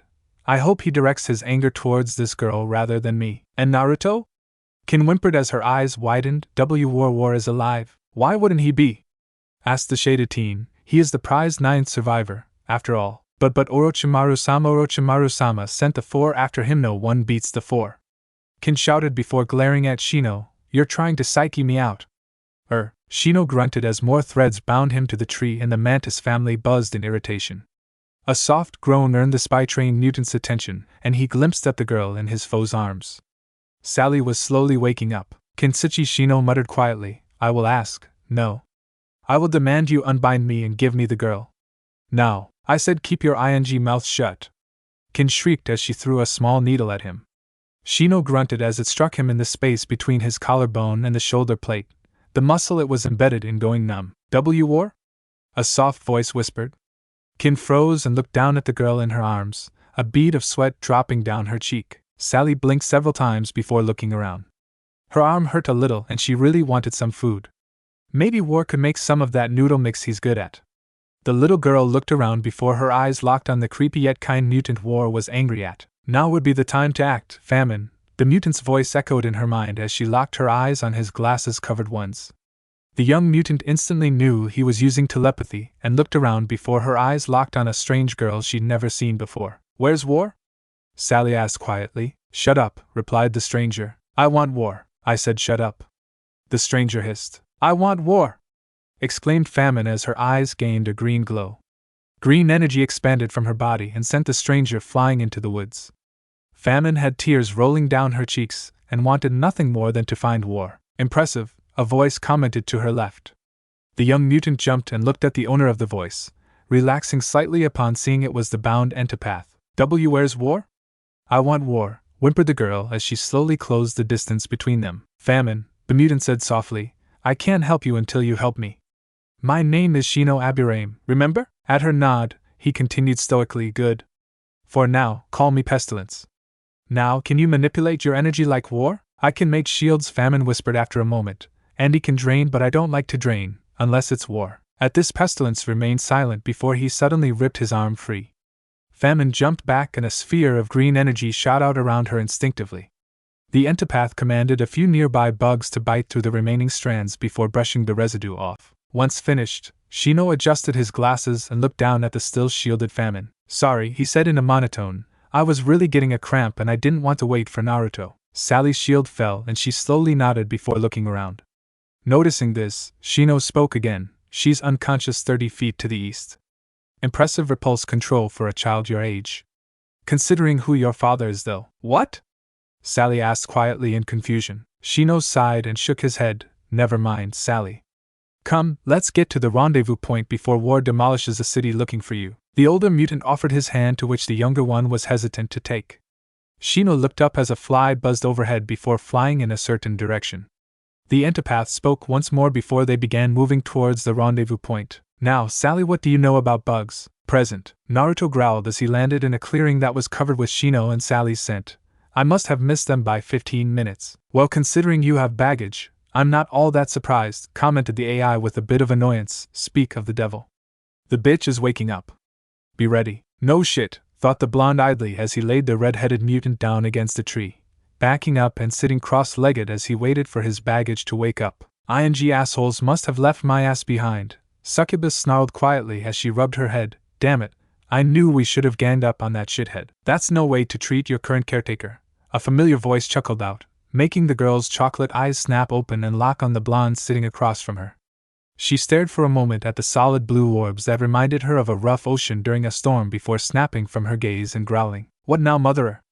asked the redhead as she slowly adjusted herself into a pre-pounced position. "Gonna rape me? Nah, not my forte. Besides, I get the feeling if I do that, you won't be my friend," the blonde said playfully, dodging a flying redhead shortly afterwards by leaning back. "You dumbass!" snarled Succubus as she rolled into another ready stance, while her opponent merely spun on his back before leaping up onto his feet in a stance. "We're ing enemies, moron, so that's a no on the friendship thing? Can we still have?" Naruto asked with a grin before catching the girl's fist in his hand. "Whoa, deja vu, stop toying with me, asshole!" The girl snarled as she attempted to kick herself free. Naruto acted faster and caught her under the knee, his hand latching on her thinly covered thigh and getting a blush to grow on her face. "First off, my name isn't asshole," Naruto grumbled in annoyance. "It's Naruto War, depending on my mood. And right now, I ain't too happy about not being reunited with my team.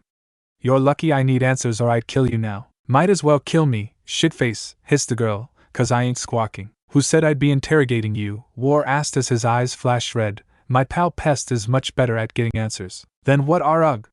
The mutant gasped as a fist embedded itself in her stomach, causing her to lose all air in her lungs before she fell to her knees. "That was for the kick to the balls," War snarled, grabbing her head and tilting it up, forcing her to look him in the eye. "Now, answer one question and we'll get back to finding Pest." "You," Succubus gasped out as she tried to regain air. War's eyes darkened dangerously and a sadistic smirk crossed his face. For once, Succubus wished she had a different mutation, because she had a feeling that her control over musical tones wouldn't help her. "Gladly," War growled as he pushed the girl to the ground. He wrapped his hand around her throat and growled again as his aura flickered on. The redhead gasped for air and War hissed into her ear, "Answer my question, and I won't rape you here." "Why you said dash." Succubus was interrupted by the smirking blonde restraining her.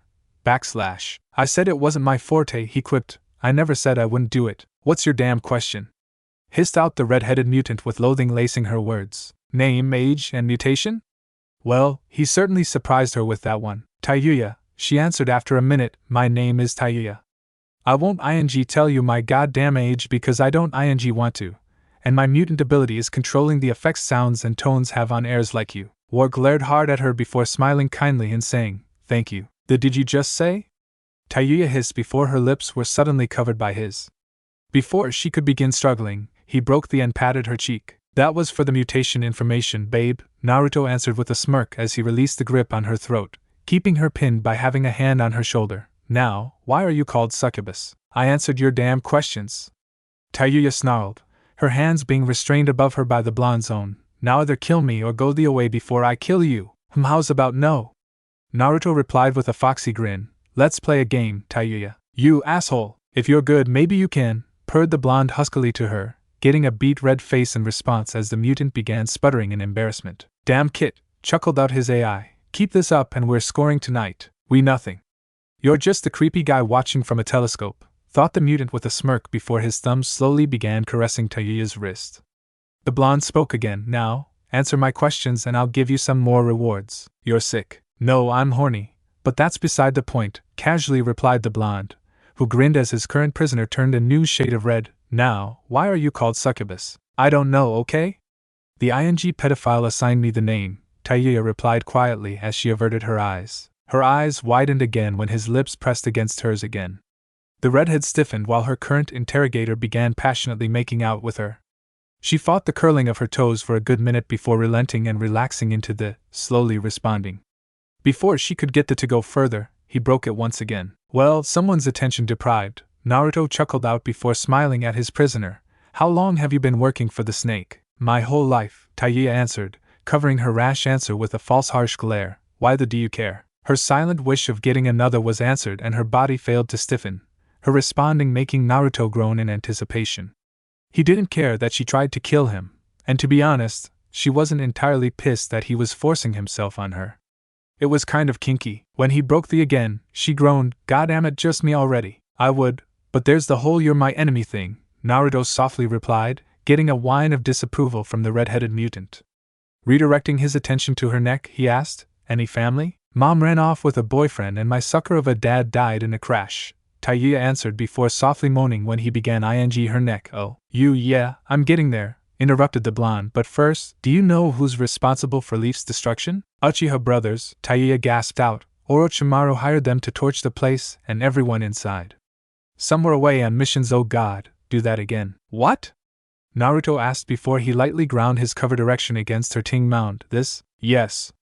The redhead groaned in lust. "Oh shit, I am so close." Chided the blonde as he continued to grind against her slowly. "One more question." "I should kill you," Taiya whimpered. "I should, but I can't." Ignoring her, Naruto asked, "Are you loyal to Orochimaru?" "No," was the quick reply. "The asshole puts bombs in our shoulders to ensure loyalty." Asshole. Easily solved, Q chimed in. "I'll slip a few nanos in your sperm and they'll keep her safe." "You really are desperate for me to get laid again, ain't ya?" Naruto thought in amusement before he focused on the girl he was lusting for. Bringing his lips down to hers, he eyed her once before he spoke. "I'm going to release your arms now. Try to kill me, and I'll use you as my dumpster before offing you." "God, that's so hot right now," Taiya groaned as he released her arms. As soon as he did, she moved her hands to his shoulders and grabbed at the red shirt covering his torso, attempting to rip it off. Upon struggling with it, she growled angrily and dug her nails into the fabric. "X-Men issued," chimed in amused blonde before lightly gripping her mocha-skinned wrists. "Patience, Taiya-chan." Before she could reply, he pushed himself up and grabbed his shirt's edge, pulling it off and tossing it to the side. The redhead released a light moan upon seeing his defined form and excitedly ran her hands over his chest. "God damn, if I'd have known you were a stud, I'd never tried to kill you," Taiya said as she began rubbing his firm pectorals. "Then we'd have never met," Naruto quipped. Taiya ignored it as she began lowering her hands. Reaching his belt, she frowned when he grabbed her hand and stopped her. "You get more once I get more," he said sternly. They shared a quick glare before the redhead pushed him to the left, rolling them as she straddled him. Grabbing the purple rope around her waist, she hurriedly pulled it off and tossed it into the wood, unknowingly knocking a slowly waking Kin back out. Eagerly, she pulled her tan top off and tossed it near Naruto's own. Upon revealing her S to the blonde, she smirked when he just froze. "Virgin, hot stuff?" she asked.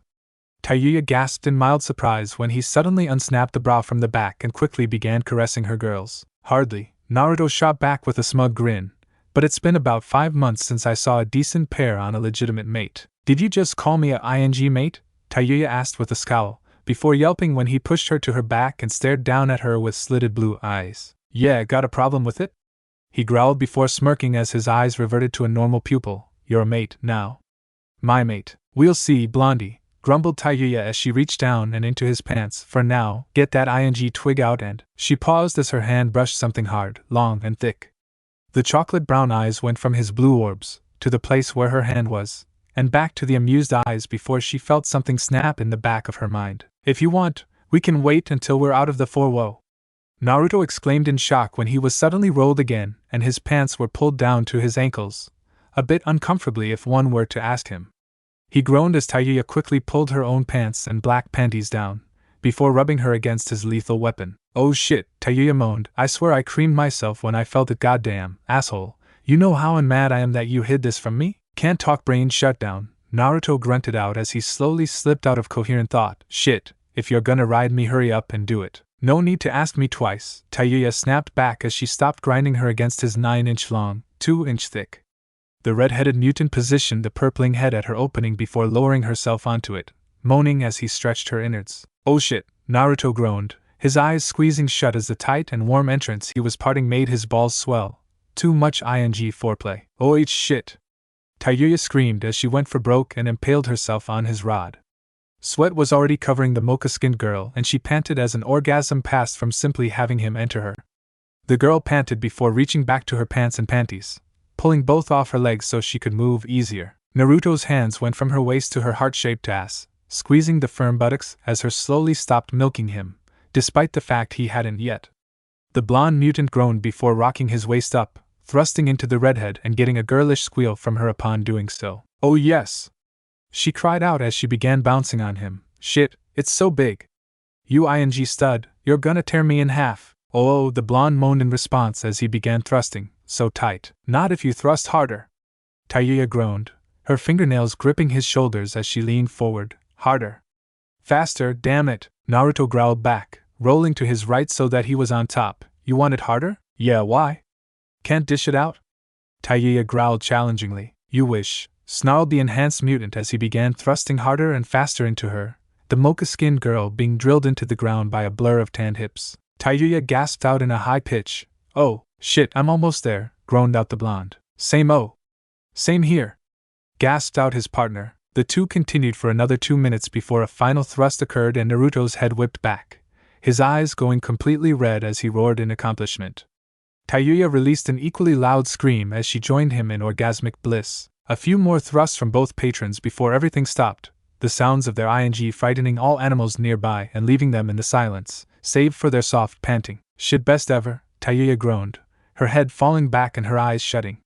Naruto nodded as he lowered himself onto her, his own eyes shutting as his heart rate went down. Good release, he commented before hugging her tightly, getting a pair of arms wrapped around his side in return. So now, Muse? Did you just call me Dash, Muse?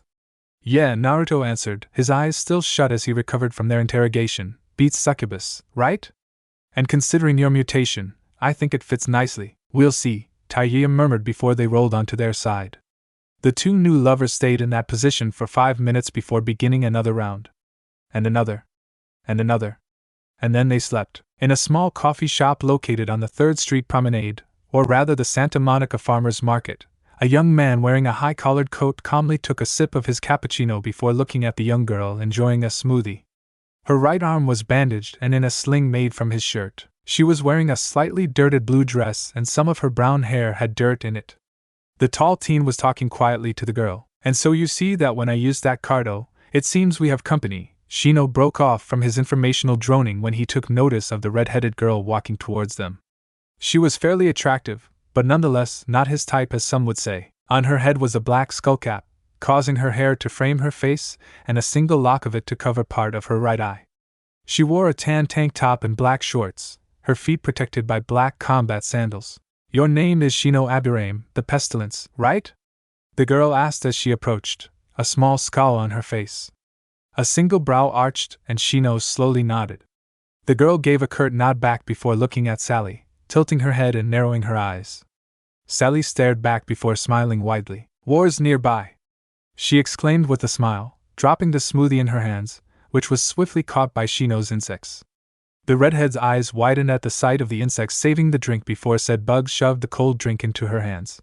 She involuntarily shuddered before following the stoic teen outside. There Tayuya witnessed a sight she admitted was heartwarming enough that she could have let out a soft "not that she did." I heard that, Shino said stoically, getting a glare from the female mutant, before she looked back. Naruto picked up the overjoyed Sally and let her flare her aura once before it fell. She had taken in some of his unique aura, as well as speeding up her healing factor. War! I'm so glad you're back. Sally's gleeful voice attracted the attention of many people, one being a young brunette girl almost 12 years old. The girl wore a yellow shirt and jeans, a pink bandana around her head. She tilted her head as the blonde teen gave a small smile to the girl in his arms, before he placed her on the ground and nodded to the shady-looking antipath in thanks. Naruto felt a pair of eyes on him and glanced around, before locking eyes on the brunette girl that eeped and dropped back to hide behind a seat. Sorry, kid, QB said with an unseen but heard frown. No information on that kid. I took a reading of Sally's health.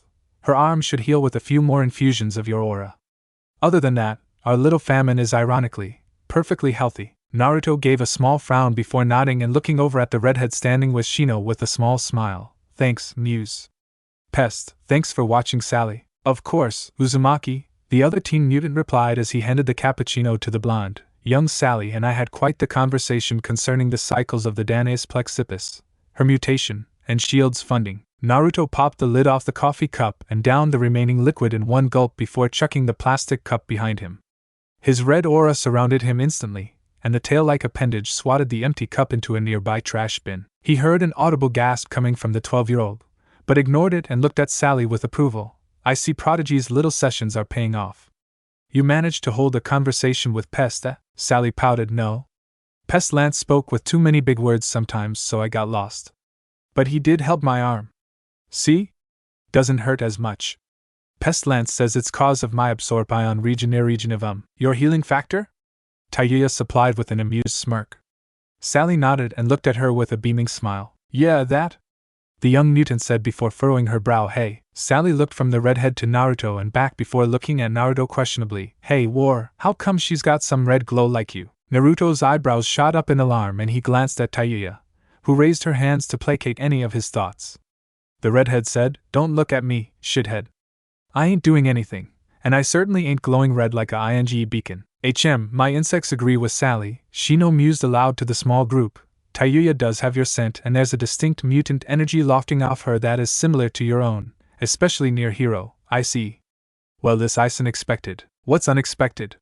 Sally's curious question was muted by the combined growls from Tayuya and Naruto. Shut up! Snapping his glaring eyes from his teammate, Naruto looked to Sally before gesturing to Tayuya. Sally, meet Tayuya. Her cover is Muse, in case we're attacked that's what you should call her. I never agreed to that, Tayuya growled. Naruto gave her a pointed look before he rubbed the bridge of his nose. It's Muse or the other one, the blonde pointed out, already tired of his newest mate's argument over her codename. The redhead's face instantly flushed, and she crossed her arms with a huff. Naruto's left eye twitched, but he fought off pursuing the argument with a quiet inner mantra. Anyway, Pest, who are the people we're supposed to meet here with info on the Sandman? Naruto asked as he started walking away, the two girls following with varying expressions, one of annoyance and the other of small wonder as she looked around, while the overdressed teen remained quiet and cool. The three older teens took note that the curious 12-year-old had decided to follow them, attempting to remain inconspicuous and failing miserably. The Runaways are a group of young teens with extraordinary abilities, Shino replied, but was cut off when Naruto waved his hand before tapping his head. The Entapath nodded, knowing instantly that KYUBI was fulfilling its primary function. The Runaways consist of 8 young teen heroes. One of them is a freaking dinosaur. Get this, Kit, these kids are all the offspring of villains. Well, why mother of Godon's a freaking Skrull? A Skrull?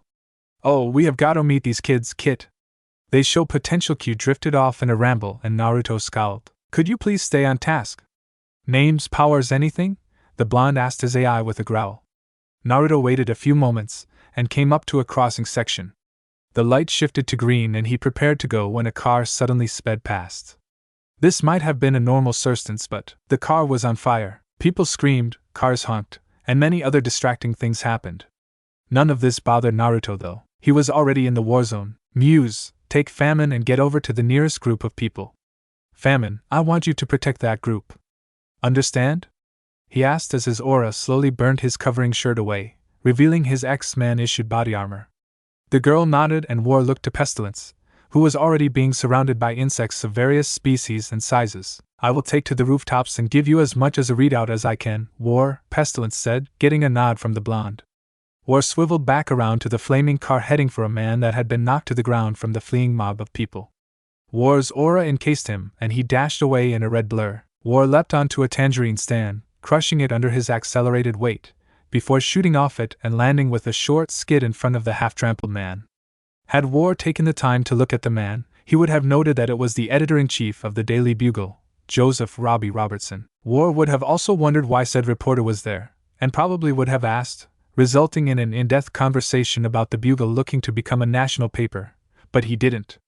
Instead, War's left hand edged back, his eyes became nothing but red orbs, and the clenched left fist turned blood red. Red means stop. War roared as he slammed his fist into the hood of the approaching firemobile, ignoring the flames as the vehicle's momentum and the sudden impact of his punch caused the four-door car to flip over him and Robbie. Robbie, of course, watched all of this happen with wide eyes, the car flipping and the occupant within locking wide eyes with the elderly African-American newspaper editor-in-chief. The flaming car slammed down to earth on all 4 tires, said round objects giving way to the vehicle's weight and collapsing instantly. War ignored the odd look he was receiving from the various people watching, moving to the car and grabbing the handle of the driver's side door. With a grunt, the enhanced mutant ripped the door from its place and yanked the poor pedestrian from his seat. Next time I highly suggest you take the bus, War said to the man that collapsed to his knees with heavy breathing. The red-eyed mutant looked around before pressing his right hand to the Bluetooth-like headset in his adjacent ear and addressed his eyes and ears. Pest, tell me who did this and you just might find yourself off my shit list for life. ZZCH, I've located the disturbance. It's SOUND, rather, it's a gun for hire wearing SOUND's symbol, Pestilence replied. It seems to be Flag Smasher. Q, War silently intoned, receiving a small grunt before the AI spoke. You've heard of HYDRA. The ultimatum is the Canadians' response to that infamous terrorist group, and their best cape is the Flag Smasher. This guy has training that could put the Black Widow to shame. Note that I said could, and not does. Despite all his skills, he has no mutations or enhancements, either scientifically nor supernatural. He's a C-ranked wannabe. Rip him to shreds. Thanks Q, War thought with a grin as he turned around, his hand going back to the comlink on his ear. Where's he at? He's assaulting Famine and Muse. War's eyes widened momentarily before he lowered his hand and went into an all-for-limb run. His aura flickered before it blazed and a second tail appeared, his whisker-like marks becoming jagged and more feral. The pavement beneath his hands and feet cracked before a small boom filled the air. War was on a warpath. Cecily Kincaid was bored. No, scratch that, bored was an understatement. The Mercury humanoid sighed heavily as she sat and idly stirred a cup of mocha as she sat in a coffee house near the Institute. The other 198 mutants were slowly falling into place, making the mansion feel more complete than it had in the past few months. Her face turned into a small smile and a tinge of pink appeared on her silver cheeks as she thought of the most recent addition to the mansion that had vanished as quickly as he came in the past month. Naruto Uzumaki. The teenage mutant found herself harboring feelings over the equally young, but more talented mutant. Over the past few days before his leaving she had been mulling these feelings around in her head and wondered if Naruto was just a small-time crush, one that would pass and leave her without heartache like Wither had. Unfortunately, as she had finally built up the courage to ask him out, she had overheard his conversation with Dr. McTaggart about them leaving and found her heart cracking. Despite this, she still thought about the blonde that had killed the terrorist Nitro, the incident that he had earned his codename from. War. A word that sent chills down anyone's spine, either out of excitement for those that were mentally unstable. A certain murk came to Cecily's mind, or dread for those that feared to lose loved ones. It was also the name of one of the biblical four horsemen, and the teenage embodiment of Mercury had contemplated whether Naruto was purposely taking the name of a known evil, or if he was just going for scare factor. She hoped for the latter. Want a refill, hun? An waitress asked as she stopped behind the counter Cecily was sitting at. The young mutant looked up in confusion and the woman, whose name tag read Betty, smiled in a maternal manner. You've practically touched your mocha and it's bound to be cold. I can give you a fresh cup at no cost. Ah, thanks, but Cecily's eyes flickered over to the small television behind the woman in the corner, and her eyes widened. War. What's that, hun? Betty asked with a frown. Cecily gave a small smile and pointed at the TV. Could you turn it up? I might think I know him, she said quietly, getting a smile from the woman who did as asked. The news was showing the streets of Santa Monica, a glowing red teen racing onto the screen on all fours, his target seeming to be a weapons-wielding Cape terrorist shooting at a girl holding her hands up and a green sphere-like shield appearing around them. The terrorist appeared to have a minigun and was laughing in glee as the girl struggled to stay on her feet and keep the shield up. Naruto have you gotten yourself into? Cecily thought worriedly as she watched. War snarled as he leapt at Flag Smasher, his hands outstretched and eager to spill blood. The trained terrorist was having none of it, and quickly ducked under the soaring mutant, smirking as he spoke with a French accent. Oh, little boy. The Cape terrorist cackled as he aimed his minigun at the skidding mutant. His finger pulled the trigger, and he released a smug laugh. You see. No one can stop SOUND once it is released. The waves of noise travel at full speed and span across miles no man could ever wish to attempt. It's a good thing I'm not a normal man then, roared the red-cloaked blonde as he shot out of the smoke cloud Flag Smasher's minigun had made. War had his hand back and launched it, sending a long tendril of red aura in a claw shape to wrap around the ultimatum's top soldier. Flag Smasher's smirk fell instantly, and he started running backwards, keeping his finger on the trigger as he continued to fire bullets at the mutant. Grr, just die, damn it! The Canuck yelled as he tried to follow the blonde's strafing form. War kept low to the ground as he ran on 2 feet, throwing his hand down when he suddenly strafed in a diagonal manner. His eyes were locked on the black and white clothed terrorist, wearing the colors of his current employer, and a low growl came from his throat. I hate S like you, Naruto growled before he pushed the ball of his foot into the pavement and shot forward, becoming a blur as his red aura died down to only one tail. The rest of the tail seemed to have taken to spinning around his closed fist, before he drove it forward and made contact with the terrorist's stomach. The mutant's hand drilled into Flag Smasher's gut, and the man gasped for air. War kept pushing, gripping the man's shoulder and shoving the terrorist to the ground, causing a deep skid that made a trench in the pavement. Die! Flag Smasher cried as he pressed his minigun into the mutant's chest, a bloody smirk on his face, before it fell into one of fear. He pulled the trigger again, and all he received for a response was a whir and the sound of an empty magazine. Yeah, how's about no? War countered with a smirk as he shoved his fist up into the chest cavity where the heart and lungs of his prey resided. Flag Smasher gasped loudly before he gave the blonde a death rattle and the life faded from his eyes. War scowled and pulled his fist out of Flag Smasher's chest, being sure to turn the man over onto his stomach so that the news cameras in the helicopters above wouldn't catch sight of it. People erupted into cheers and War scowled. He wasn't a hero, not like Captain America and Tony Stark anyway. He snorted as his AI spoke. You're more like Frank Castle anyway. War! A voice called that made the mutant turn. He was forced to raise his arms to catch the happy and relieved Famine. He held the girl out and arched a brow. Are you okay? Famine nodded and gave him a brilliant smile. Yup. Muse channeled some energy to me and kept my shield going. War's eyes snapped to the brown orbs of his new mate, who huffed and looked to her right. He barely caught her mutter of damn new mutations and stupid names. War, as much as I hate to interrupt this moment, Pestilence said into the headset, getting the blonde mutant's attention. You've got company. War's brow furrowed before he wrapped his arm around Muse and tightened his hold on Famine. He leapt to the right just as a decently sized SUV crashed into the spot he previously occupied. War's eyes snapped to the newcomer, and he snarled. The damn kid from before was glaring at him with pink eyes. Her hair was glowing pink as well. Kit, that's Molly Hayes, the muscle of the Runaways. She's one of the mutants in the group and she also happens to be the youngest. Oh shit. Move, Q ordered and War complied as the girl shot forward and her fist cracked the ground. War gaped at the large radius of the impact and his AI continued, damn, she's definitely packing a punch behind her small stature. But her power comes with a cost. She gets fatigued rather easily. So I just have to outmaneuver her, right? War thought as he tossed Famine and Muse to the rooftop of a nearby building. The two girls landed with a roll, Muse stopping on her feet, while Famine rubbed her back with a whimper. The blonde mutant winced and called, Sorry Famine, Sockeye War. Kick her butt. Famine called back. War's attention turned back to the mutant as he landed on a streetlight in a crouch, standing straight up as he tilted his head.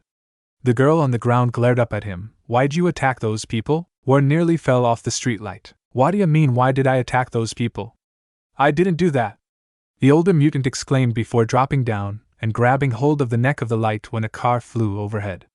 War's eye twitched in irritation. Girl, you're pissing me off. Stop that. Get down here and fight me then, coward. Or are you gonna be like that bastard in Connecticut? Molly shot back. War's eyes went blank and he dropped to the ground with his head bowed. His AI had its own personal alarms blaring. Faintly, KYUBI could make out Pestilence's voice in the headset telling War to remain calm. But, Kit? Kit, don't do it. She doesn't know. For the love of God, don't do it, Q exclaimed as War's aura exploded around him. War's burning red eyes snapped up and locked on Molly. I am not like him, War roared as he sent a red fist flying at the girl. Molly's eyes widened as the large hand shot at her. The hand impacted with Molly's face and the younger mutant found herself soaring through several wrecked cars. Before impacting with a wall, War appeared behind her with his right leg behind him in preparation to kick her. T-Sis gonna hurt, Molly thought as her eyes shut in preparation for the strike. Molly! A voice called out. The girl sighed in relief when a brown blur slammed into the older mutant she was fighting. Exhaustion came over her, and before the darkness claimed her, as she impacted with the wall, she had one thought. He's got no chance. Chase, take him down. A girl with black hair and a black corset ordered. A blonde teen wearing large gloves nodded and ran towards the place where Molly's attacker was. He suddenly fell to his knees and cried out in pain when he felt ribs crack. Lace! He exclaimed when the blur from before flew back and impacted with the car. The blonde boy fell forward and groaned in pain. His link with the dinosaur was a double-edged sword. As strong was the only thought he got from his partner. I am not like Nitro. I am not a murderer. I am not a monster, War exclaimed as two more energy tails grew from the base of his spine. His eyes were completely red now, Black lines appeared around his mouth and eyes, the markings on his face were much thicker, and the energy was causing people in the area to fall to their knees. Nico Minoru swallowed as she felt the energy coming from the team that had managed to knock Molly out, put Old Lace in the side of a car, which consequently put Chase out of action, and had stopped a rampaging terrorist in 15 minutes with minimal casualties and collateral damage. Nico's legs trembled as the blonde mutant's gaze locked on her. Before she could consider cutting her hand with Chase's switchblade, he vanished and reappeared in front of her, his hand wrapped around her throat and brought her up to his face. Had he not just put the beat down on her little sister and crush/brother figure, she would have admitted he was rather attractive. The energy radiating off him only enhanced that. However, he had beaten her friends, and now it was her turn. How she wished Victor wasn't at the base, or Carolina and Xavier were here and not shopping in Los Angeles. I'm not like him. Nico! Chase, the gloved runaway, cried out in concern as he watched the blonde mutant known as War held his group's leader in a one-handed grip. The shrouded mutant was growling heavily as he kept his clawed hand wrapped around Nico Minoru's throat. The young mage, as there's no other way to categorize her, had her hands wrapped around his wrist. Chase swore as he fought against the pain Lace felt from being tossed into a car. He had to get up. He had to stop this guy. He, Wayar, had to let the little girl surrounded by a light green orb run past him and slam into the red mutant's leg. The girl had brown hair and a light tan. She looked no older than 10. To Chase's, and any other witnesses' shock, the girl's orb engulfed all three of them. War, the mutant holding his leader/little sister hostage, lost his red glow and the black makeup that surrounded his eyes and mouth. His claws and fangs receded and the thick markings on his cheeks thinned down to whiskers. The blonde mutant released Nico's throat, took one step away from her and the little girl, and then promptly fell on his back into unconsciousness. Naruto's mindscape. Groaned out the protagonist as he slowly sat up in the sewer that was his mindscape. Keeping himself upright with his left palm, Naruto brought his right hand to his head and ignored the water dripping from it. Oh good. You're up. The blonde mutant winced at the sudden noise invading his ears, glancing up to look at the moderately sized fox staring at him, 9 tails waving peacefully behind it. The fox's red eyes narrowed and his blackened mouth curled back in a snarl. What the hell happened out there? Nothing. Bullshit. The AI cut him off with a sudden roar, making Naruto flinch. One thing he secretly disliked was being scolded by his AI, as we're about to see why. Kyubi began growing as it growled, and its tails flared around behind it. One tail shot out and wrapped around the blonde's neck. Tightly. Naruto gasped as his blue eyes widened, his airway cut off. Before he could suck to unconsciousness within his unconsciousness, the tail slackened and he fell to the ground, gasping for air once he pushed himself to his knees. That is what you just did to Nico Minoru. You nearly suffocated a teenager, exclaimed the AI. Shaking its head, Q continued, I thought we were past that part of your life. Naruto coughed as he held his throat. F you. I am past that. I'm not ruled by my emotions. Not anymore. And I'm not ruled by your hormones, snorted out the fox-like artificial intelligence. Naruto's eyes flashed red as he glared at the fox before groaning when the power was cut off. Q sighed, and this is why I was developed by your father. You can't control your own powers. I've already sent a notification to Hill. We're postponing the rescue mission and returning to the Xavier mansion. You can't do that. Naruto cried out in denial. Glowing orange chains shot out around Naruto and wrapped around him, restraining him. The blonde growled angrily and glared at the disappointed AI. You're not paying attention, Naruto. Without your control you are a liability. Naruto shook his head, growling angrily. Q scowled and stomped his foot, getting the blonde mutant's attention and pulling out the big guns. If this continues you will kill either your mates or famine. Naruto's snarling visage slowly dropped into one of horror. The blonde panted heavily, and he bowed his head. He then muttered something. Q arched a brow. Come again? It inquired curiously. Naruto's head snapped up in a defeated glare. I said you were right, okay? Snapped the teenage mutant. Two need help. Understatement of the century. Kit, joked the fox-like AI. You talk to voices in your head, for God's sake. Naruto felt his eye twitch as he stared with a deadpan expression at the large creature before he asked, You decide now's the time to be a comedian? Naturally, Q replied nonchalantly, my timing is flawless. Had we an audience, some would have to leave to change themselves. Yeah, because of the shit in their pants, shot back the blonde. The AI gave a small glower as he shrank before sighing. Touché, Kit, outside the mindscape. I said move. Chase growled to the trench coat wearing teen that had introduced himself as Pestilence. The teen reached up and adjusted his glasses with a pasty hand before he replied in his monotone. And I informed you that we are S.H.I.E.L.D. agents acting under current Director Hill. We were preparing for a mission after retaliating against an attempted strike on the Helicarrier. Your youngest runaway, Molly Hayes, acted irrationally and attacked him after he stopped Flag Smasher, Pestilence replied before looking at the unconscious girl. In fact, I'm in every right to arrest her here and now for attacking a member of the X-Men. What? Bullshit. Chase smartly countered, pointing a gloved finger at the Entipath before he said, You ain't got anything on us. For a genius, I'm insulted at your grammar, Pestilence muttered before batting the hand away. I could easily claim she attacked him because I was a mutant. Racism. She'd get 10, 20 years at most. You heartless bastard, Chase snarled, clenching his fists. What about him, huh? He practically suffocated Nico, HM. I'll have a team look into it. You motherfucker, hey, assholes. The two arguing males turned to look at the glaring redhead as she knelt next to a frightened Sally, who was kneeling worriedly at the unconscious Naruto's side, before the girl that introduced herself as Tayuya continued, Keep this up and I'll have Hill throw you both in jail for disturbing the peace. Go check on the cities, will ya?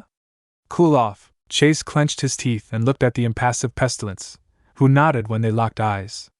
This would be finished later. When the two testosterone-filled heroes left, Tayuya sighed and rubbed her head with her hand. She never agreed to play peacemaker for this little group. Hell, she'd rather be in a hotel with War, sharing a room. Whoa, where'd that train of thought come from? Glaring at the unconscious blonde with her brown eyes, Tayuya muttered, Damn bastard. He choke you too? A curious Nico Minoru asked as she rubbed her neck. Tayuya opened her mouth to reply before a rather X-rated memory entered her head, and she closed it with an audible click of her teeth. Nico blinked in confusion as the redhead's face slowly matched her hair color. Finally, Tayuya grumbled out, You could say that. How's your neck? Sore, but it's expected, Nico admitted, sending a frown to the unconscious mutant's way. So did Molly Dash? Yes, that little brat started this, snapped the irate teenage girl before the witch could get out the question. She attacked him after he put that down. Nico winced and lowered her hand slightly before looking at the unconscious girl, who was being kept safe by the still-resting dinosaur. Never before had Nico been disappointed in Molly. Not only did she rush into that fight, she started a fight with someone who was both an X-Men and apparently a S.H.I.E.L.D. agent. Those were big groups that would have no problem taking them down, even with their Skrull ally and the Runaways' obscure powers. War is sorry. The soft voice made the two older girls look to the youngest mutant there. Sally's normal green eyes had red lines in them, and her cheeks were stained from crying. After the blonde, War as Sally called him, had fallen unconscious, the girl broke down worried that she killed him. It was 10 minutes later that the two other S.H.I.E.L.D. agents, Tayuya and Pestilence, managed to breach her shield and pull a recovering Nico out before the redhead started to, unsurely, comfort the young girl. Nico shook her head after that short flashback and looked at the girl called Famine. What was that? War's sorry he choked you, Sally repeated quietly. He's sorry he hurt your friends. Tayuya, curious, crossed her arms and asked, And? How do you know this? Sally blinked and stared at Tayuya as if she had asked the dumbest question in the world. After a moment, before Tayuya could snap at the girl, Sally beamed, "'Cause War told me so, Muse." Nico looked at Tayuya, who groaned and palmed her face in embarrassment, before asking, "Your cover is Muse?" "I don't want to talk about it," growled the redhead before looking up when helicopters were heard. The sun hid the details of the chopper before Tayuya's eyes adjusted, and she sighed in relief when the familiar S.H.I.E.L.D. logo was spotted on the underside of the pit. The helicopters landed a few feet away, their propellers being kept on while agents jumped out and went to secure the area. Chase and Pestilence both returned just as Dum Dum Dugan walked out of the nearest chopper. Tipping his bowler cap, he called over the helicopter's loud props, "Heard you needed a lift back to Xavier's. Bringing friends along?" Before anyone could reply, Nico spoke up, "Yeah. Got room for 3 kids and a dinosaur?" Dugan chuckled before crouching down to pick up the unconscious Naruto, and slung him over his shoulder. He turned around and began walking back to the transport before calling over his shoulder, "This ride isn't waiting for you to finish shopping.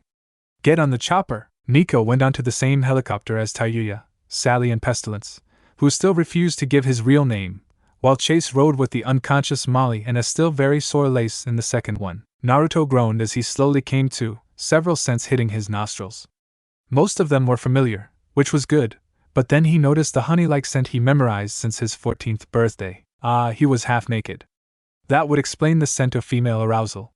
Must be Tayuya, as she was the only mate he remembered being in the vicinity. The beer scent was Logan. No brain needed for that connection. There was a strong winter scent and a faint one followed by leather from a sports car's seat. Emma Frost and Scott Summers were in the room. That meant the woodsy scent belonged to. "Welcome back, Naruto," a humored voice that cut his thoughts off said. "We of the living world thought you had forgotten about us." "You are a riot, McCoy," muttered the blonde as he rubbed his head.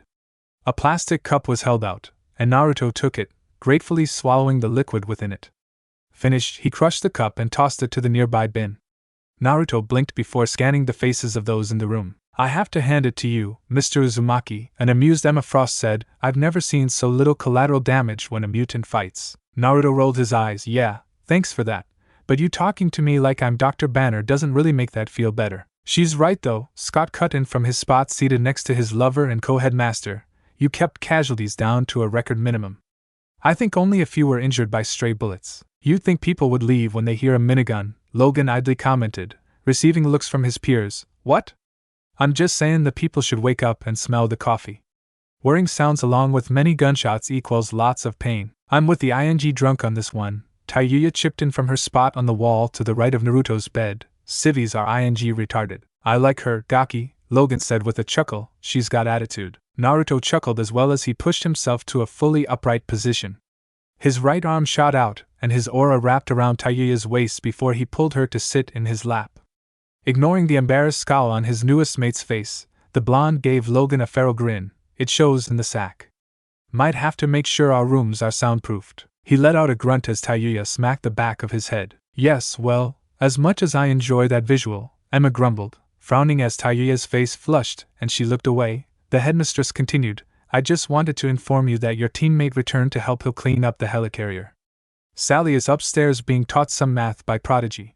Your guests are in the danger room with the new X-Men." Naruto hummed, keeping his arms around Tayuya's waist, much to her embarrassment, as he thought before he nodded. "Yeah, we'll go talk to them in a bit." "Say 45 minutes? 45 min, oh god." Emma gasped before closing her eyes and blushing. "Could you please get some sort of control over yourself?" "I would if you all got the out," murmured the blonde mutant. The headmistress of Xavier pinched the bridge of her nose as she stood. Without another word, Emma Frost left the infirmary, quickly followed by a worried Scott Summers, an amused Hank McCoy and a snickering Logan. As soon as the door sealed shut, Naruto spun Tayuya around in his lap and gave her a hungry grin. The grin sent shivers down her spine. "What's taking him so long?" complained a very impatient Hellion as he watched Chase and Rockslide have a thumb war, Rockslide's massive hands being matched by the gloves on the Runaways' hands. Hellion crossed his arms and huffed as he leaned against a railing in the observation bay. "Oh, relax, Julian," Mercury said to the teen with a smile from her spot seated on a chair next to Nico and Molly, asking them what California is like. "Naruto's gonna show up. And when he does, you can get your ass handed to you like always," Serge helpfully chimed in, getting a glower from the telekinetic. "What? You know you will." "Hell, only Cecily has been able to get him to fall to the mat. By the way, how did that feel again?" "Shut up, Nori!" the Mercury-based mutant hissed, while her face reddened slightly. The gauntlet electricity-controlling mutant hummed innocently while Julian looked between the two in confusion. "Am I missing something?" he asked. Elixir patted his friend on the shoulder in sympathy. "No, Julian, it's probably for the best that you don't recognize what the rest of us do," the golden boy said with a smile before looking at the door as it opened. "Oh, hey. He's here, finally. Now I can. Who the hell is she?" Julian asked as his jaw dropped when Naruto walked in with Tayuya using him as a crutch. The blonde mutant wore his usual X-Men attire Beast gathered for him, but the new girl wore a pair of men's shorts and a shirt that looked several sizes too large. The limp she had was obvious, and it made the new X-Men wonder what had happened. "I hate you," the red-headed girl snarled to the blonde once he had set her in a chair.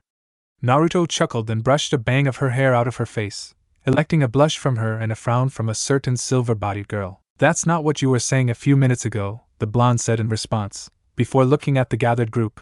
"Ah, the Runaways, well, 3 of you. The dinosaur is with Sally?" "Lace has to rest," Chase growled, his fists clenching. "It's not every day that she's thrown through a car." Naruto rubbed the back of his head. "Yeah, sorry about that." "Whatever," the teen brushed it off with a scowl as he walked to the other Runaways. Molly had her own frown on her face, but Nico looked at her intently, and it fell. The girl walked to him and hesitantly tapped his arm, getting the blonde mutant's attention. Arching a brow, Naruto waited patiently. "I'm sorry. And that was what he was waiting for. Giving her his small smile, Naruto reached out and patted Molly on the head before he spoke, as am I. You're not that bad, kid.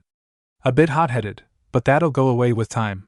Some advice: don't charge at someone you know nothing about. Molly blinked in confusion before frowning and rejoining Chase and Nico. Naruto looked from the young mutant before eyeing the user of the mystic arts. He approached her and crouched in front of her, eyeing her neck and getting her to blush at his intense stare, before he stood and stepped back. To the shock of everyone present, Naruto bent forward as a traditional Eastern native would and said, "I'm sorry. Please forgive me for losing myself in the battle." Afterwards he said something in Japanese that made Noriko fall over to the side from her place standing. Still recovering from her surprise, Nico blinked before averting her eyes out of being uncomfortable. "Why yeah, you're forgiven, or whatever. Just stop bowing." With that, Naruto stood upright and gave Nico a winning fox-like smile, of course. 20 minutes later, the Runaways, a beaming Sally and a resting Tayuya were in awe as all of the members of the new X-Men were on the ground in pain. Naruto stood in the middle of the danger room with a few scratches on him, though they were from the room itself and not the students. He had dropped out of the war zone and crossed his arms. "That was the saddest excuse for a fight I have ever been a part of." "Ugh," was the collective groaning response. "Noriko, you're the leader of these guys," he ticked off to the blue-haired girl that was holding her head. "Don't let Helion and Rockslide brush your instructions aside. I assumed you'd be taking control of these idiots while I was gone." Hayate groaned out the electricity manipulator before she sucked to unconsciousness. The blonde winced when he saw her breathing even out, wondering if he put too much in that last punch to her head. "Nice. Give the girl a concussion. That'll get you laid." "Oh, you nah, I'll pass, Kit." Ignoring his perverted AI's snickering, Naruto turned his attention to the two common teammates and spoke. "Helion, Rockslide, your insubordination will be punished. When you get your strength back, we're going to run your favorite simulation." "Ah man," Rockslide groaned as he reattached his hand. Helion just became pale and whimpered. Looking to Elixir and Dust, the blonde gave a light smile. "You two did well as support members. Keep up the good work." "Aha," Elixir muttered as he put his healing abilities to use to help Dust pull herself together after one of Naruto's attacks sent her particles flying. Naruto then looked at Prodigy and Mercury, both of which were the least injured, but injured nonetheless. Mercury was slowly reforming her right arm after Naruto melted it with his aura. Prodigy, having borrowed Naruto's knowledge and skills in hand-to-hand, had a few bruised, if not broken, ribs and a possible concussion. A gleam of approval reflected in the AI-blessed mutant's eyes. They kept him busy while Surge tried to come up with various formations to attack him with. Prodigy was a natural leader, but he lacked the confidence needed to be a good one. Perhaps a few missions with him in command would change that, though that would have to be run by Frost and Summers. Naruto then looked at Mercury, who had a fire in her eyes when she came against him. He wasn't sure where it had come from, but he was sure that it was a much harder fight than he was used to. Though, she needed more one-on-one sessions against opponents with superheated abilities and practice pulling herself together. Although sadistic, he knew a few methods that could help with that. After all, it was how he got his healing factor to the speed it was at today. "Well, you two have a few things to worry about, but teamwork is not one of them," Naruto praised with a smile, earning a pained one from David and a shy one from Cecily. He continued by addressing the other new X-Men. "Now, I have an assignment for you all. A 3,000-page report on why the X-Men use teamwork and get full credit for it. Cecily and David, however, only need 1,500 words. Along with that, I want each of you to look within yourselves and ask what you could do to be a better team player. Then, incorporate that into your report." "He's worse than Logan," Helion thought with a groan before asking with blatant disapproval. "Anything else, Teach?" Naruto's eyes narrowed as a sadistic smirk crossed his face. "Yes, Julie, there is something else. Next week I'm going back to California with the Runaways and S.H.I.E.L.D. Whoever gets 100% on the paper can come with me and I'll fund the entire trip. Clothes, food, fun, you want it, I'll buy it. Think about it, kiddies, the paper's due in 2 days. Thanks for watching this video. You really enjoy this video. Like, subscribe, and comment down below, and turn on that bell notification. Don't forget to support and follow. This page has been abandoned 93 for writing that awesome fanfic, and also make sure to comment on this story, link in the description. See you in the next video. Goodbye.